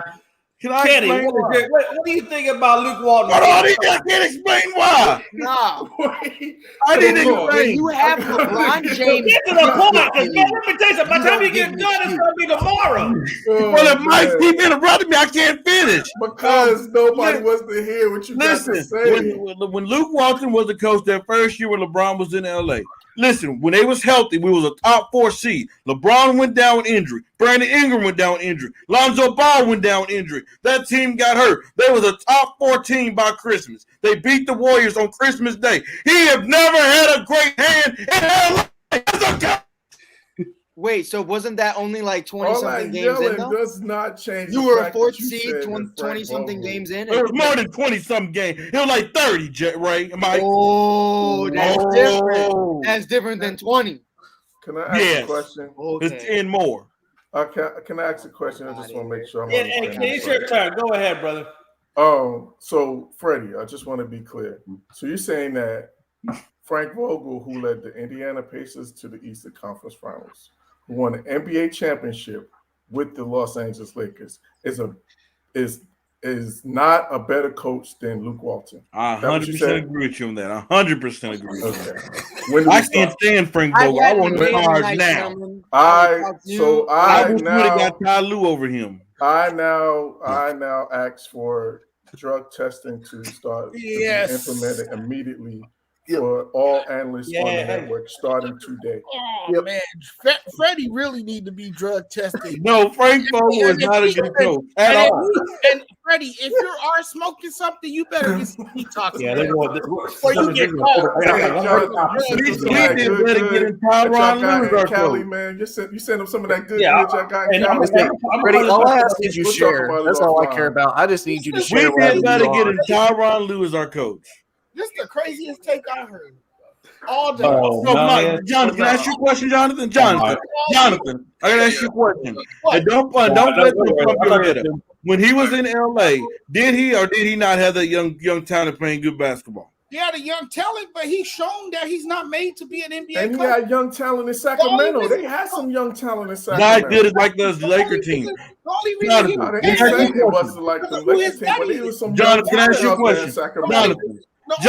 Jonathan, calm down. Let me ask you a question. No, let me finish because I'm tired of you just talking.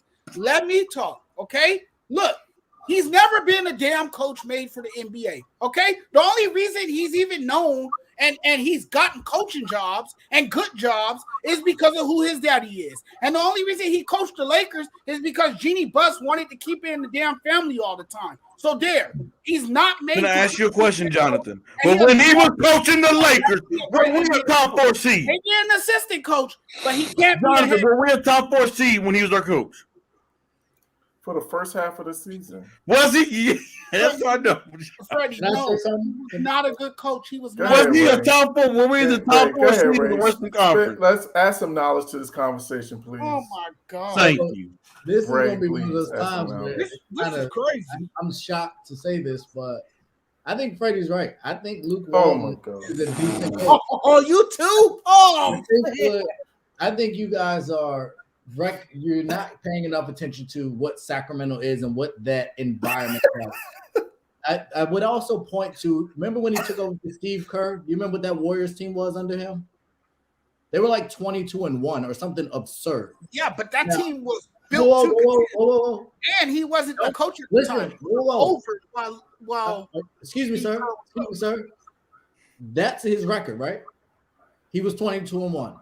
And then to Freddie's point, until LeBron got hurt, they were playing well. He is not as bad as his tenure in Sacramento. Now, I don't know if he's better than Frank Vogel. I don't think a ton of Frank Vogel, but Frank Vogel also had a superstar in Paul George, and Paul George was playing at an MVP level at that time. Luke Walton hasn't had that. He's not somebody that you can take to a team like Spoelstra with younger talent and build it. He's not going to do that. But if you give him pieces based on the tenure that he's had, one as a professional, one sitting in that Warrior system, two being a part of that Lakers system, he is knowledgeable enough to make good pieces work. The problem is Sacramento didn't have any good pieces. But if that's you not fair. That is fair. No. What players? De'Aaron Fox is a talented player. He has proven that when you give him elite talent for really good players, he has produced when he has really good players. But Alvin Gentry going to turn his team into a playoff team right now. You can put a bunch of people in Sacramento right now that we think are good and add Doc Rivers to that, and that team would still be awful. It is not completely a Luke Walton issue. Now, that team has not rebounded since the playoffs 20-some years ago against the Lakers. They never have. Oh, it's just how But you're saying like that Sacramento team has no talent on it. That's not true. I didn't say that, Kenny. Is talented. Buddy Hield is talented. So Marvin Bagley can play. Harrison Barnes can play. He's a champion. So it's not like there's no talent on that team. Luke Walton's not a great coach. Where would you rank them in the West? Again, I'm not saying they have talent. If you're saying they have talent, where do you rank them to me at their highest level, they're challenging for that play-in. They're 8, 9, and 10 seed. If they're playing to their highest potential, then they're challenging for that play-in tournament. That's what I think of their talent level. And they're 2 games Sean below Holmes that in the win column. In the win column, they're 2 games below what you just said they are. Right. So that's what I'm saying. So my point is that if you have an Alvin Gentry with this same, we can revisit this at the end of the season. With this same talent, with this same cast, I believe with Alvin Gentry that they will play better. I think it's going to be the same effect that Nick McMillan had last year with the Hawks. We saw the Hawks underachieve during that time with Lloyd Pierce. You substitute Lloyd Pierce with Nick McMillan, this team makes a run to the Eastern Conference Finals. Now, I'm not saying that the Sacramento team is as talented. It's nowhere near as talented as that Hawks team. It's not what I'm saying. What I'm saying is if you have a coach, an experienced coach that has the pedigree, like an Alvin Gentry, I think this team will play better, and it will be better as a result of Alvin Gentry taking over. Agreed. Well said. Yeah. I agree. Yeah, again, we can revisit it at the end of the season. Oh, trust me, we will.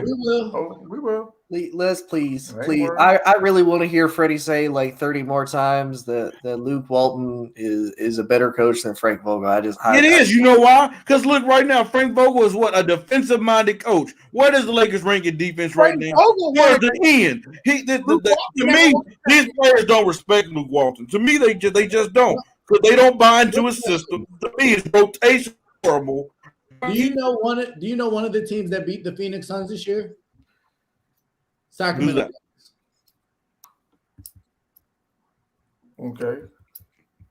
Okay. Hey, do you remember what young? That's even talking about Luke before he went to LA. Me, that says even more so the fact that they haven't been consistent. And they beat one of the best teams in the NBA. And you can't even get to the Christmas break.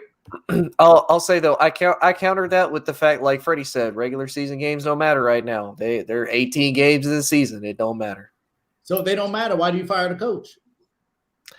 I mean, because there's been years of inconsistency though. I think to me this is a statement of the dysfunction in Sacramento as well. Because they've been running through coaches over the last 10 years. They probably had 7 or 8 coaches in the last 2 years. It's not on him. It's the organization. Vlade Divac. They've been running through that franchise has been, just a pool of dysfunction. So that's the byproduct. So I think, to your point there with Luke Walton, I could kind of give him, I could give him a little bit of take a little bit off of.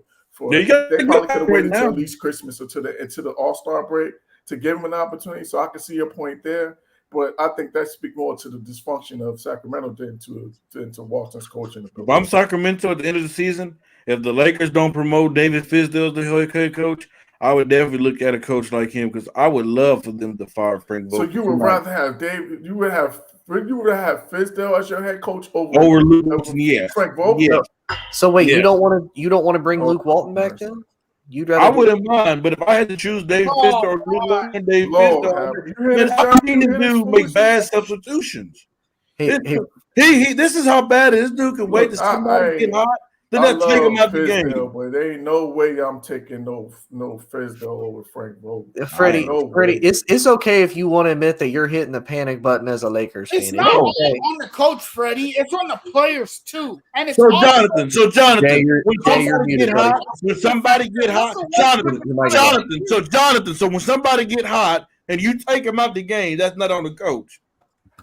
It's partly on the coach. Okay. It's not all on the coach. Or if you're a defensive-minded coach, too. you can't buy into your players. You're a defensive-minded coach. You can't buy into your players to play defense. I will say this: his substitutions and rotations are terrible, but it's not all on him. Who is it? Who controls the rotation, Jonathan? But that's a problem. But you see, when you talk about these rotations, though, that doesn't make.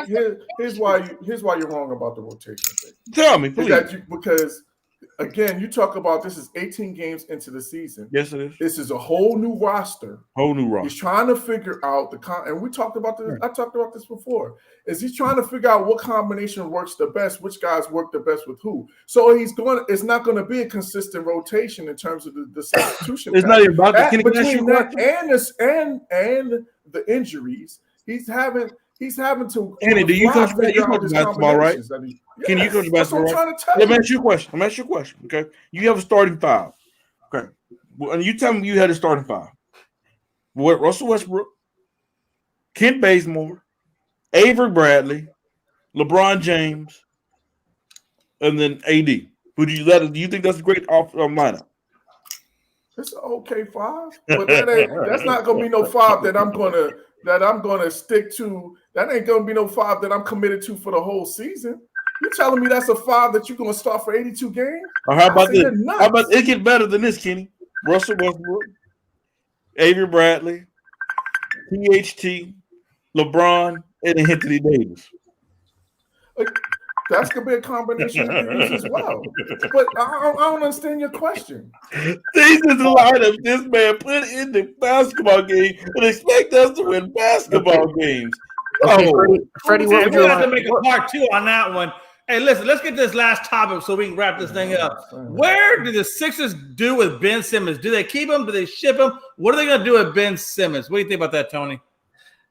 To me, you got to trade him. Like to me, you have to get something out of him because if you're going to try to do one of those, like you're going to try to wait him out, or you're going to try to make him play his contract out, then really as Philadelphia, you are losing on the end of this because if you don't get something back, Freddie, put that away. Ain't nobody care. Exactly, you look like a Cowboys fan bringing up the past. Pass the ball, put your VHS tape up. To me, he doesn't want to be in Philadelphia. Philadelphia needs to get whatever and everything that they can out of him. To me, trade him. I don't know to who. I mean, more than likely, they're not going to do it in the Eastern Conference because they don't want to have to see him if they potentially go into the playoffs. So that's 16 teams eliminated right there. So you got to look at the West. To me, again, if I'm Philadelphia, I'm calling up Golden State saying, "Hey, bro. Let us get Draymond. Let us get a championship type body, championship mentality that can come in here and work with these dudes. Y'all get Ben Simmons. Ben Simmons can go do his thing with Golden State. Steph obviously is carrying his team. Clay's starting to come back. If he can work with them as far as maybe potentially building a new big three, both teams win. Philly doesn't really have to deal with him unless they, for whatever reason, go to the conference finals with Golden State. And again, they get something out of him instead of just completely losing out on an investment." All right, Freddie, what you got? Philadelphia, Doc Rivers, Daryl Morey, they all need to be at Ben Simmons' house in the morning and say, please come back. We miss you. We're losing. I mean, honestly, they need to ask themselves: are they choosing the right player? Joel Embiid can't stay healthy. I think it's time for us to start saying the same thing we say about Anthony Davis. Because we call AD fragile, why can't we call Joel Embiid fragile? He's always hurt. He's never available. So it's probably time to say, hey, you know what? He's out for COVID though. I don't think he's hurt. Yeah, but it's always a reason for this dude to be out. He'll be hurt by this year. He'll be missing time for injury. This is who he is. You need to ask yourself: do we want to build our franchise around a center who career might not be as long as Ben Simmons, or we want to build around Ben Simmons, who we know one thing that he brings. He brings great defense. He brings energy. He get his teammates involved. He's gonna give us about 15 a game. He's not going to take crazy shots because he don't attempt them, but he'll play hard-nosed defense and get everybody else involved. All right, Jonathan Mathis, what's your thoughts on Ben Simmons? Is he coming back? What are they going to do with him? Should they bring him back? It's a complicated situation right now. From the looks of it, I don't think he'll be back. He's not willing to change his game to develop a jump shot.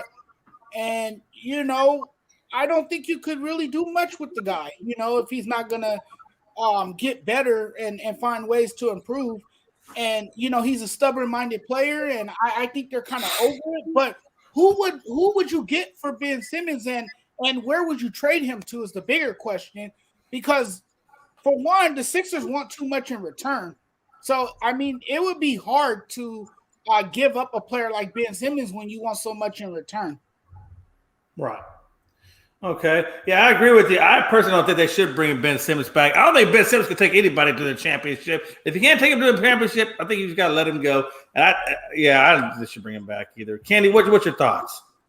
Well, I think Philly's trying to figure out a way to get him back on the court.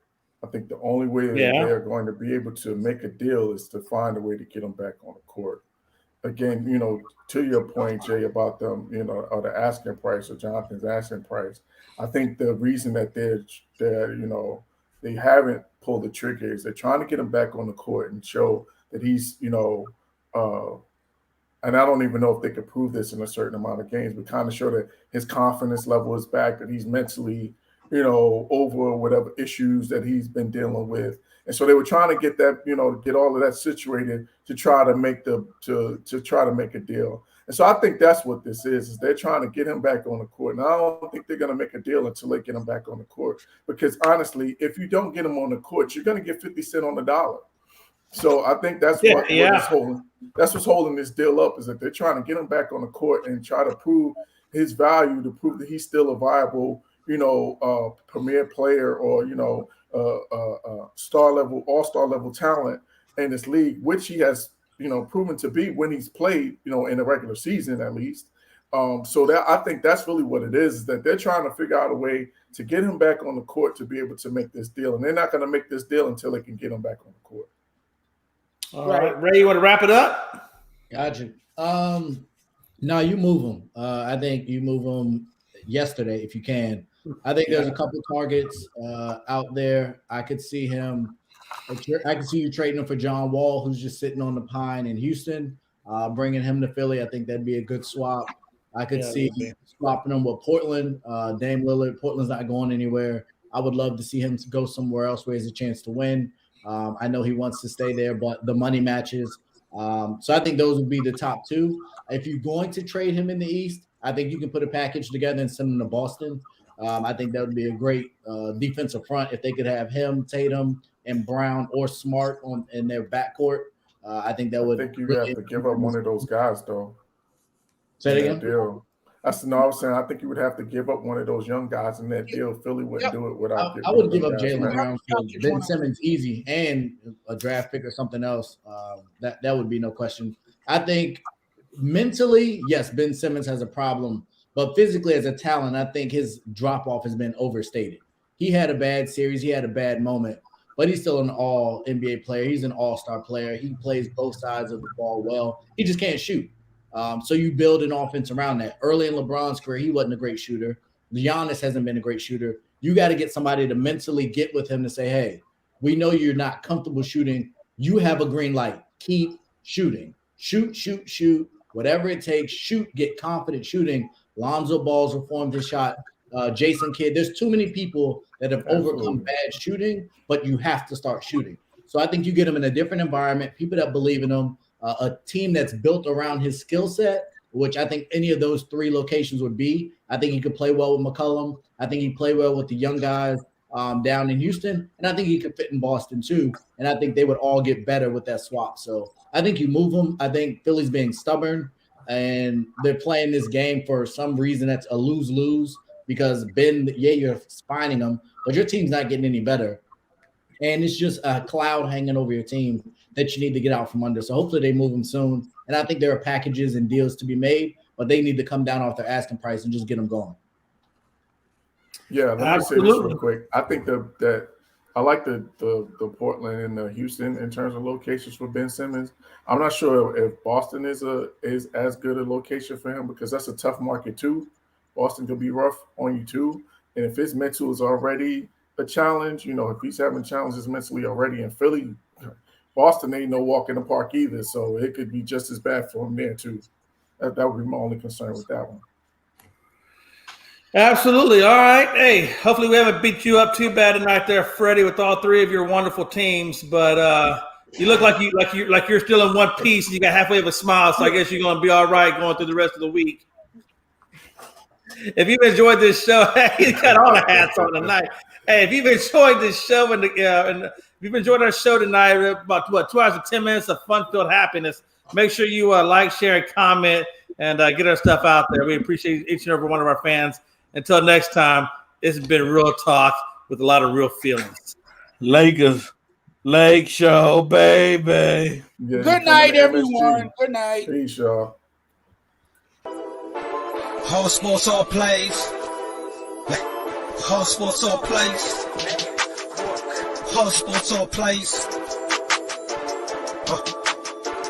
365, we making a plays. You talking the game, get you through the days. We're high in the court, the dime in the lane. Variety topics, living the same. Authenticity, sports information. Hitting the airways, taking the nation. Sport all plays, like working your faces. Grace at the field, so tie the laces. Whole sports all plays. Whole sports all plays. We on top of our game. Whole sports all plays.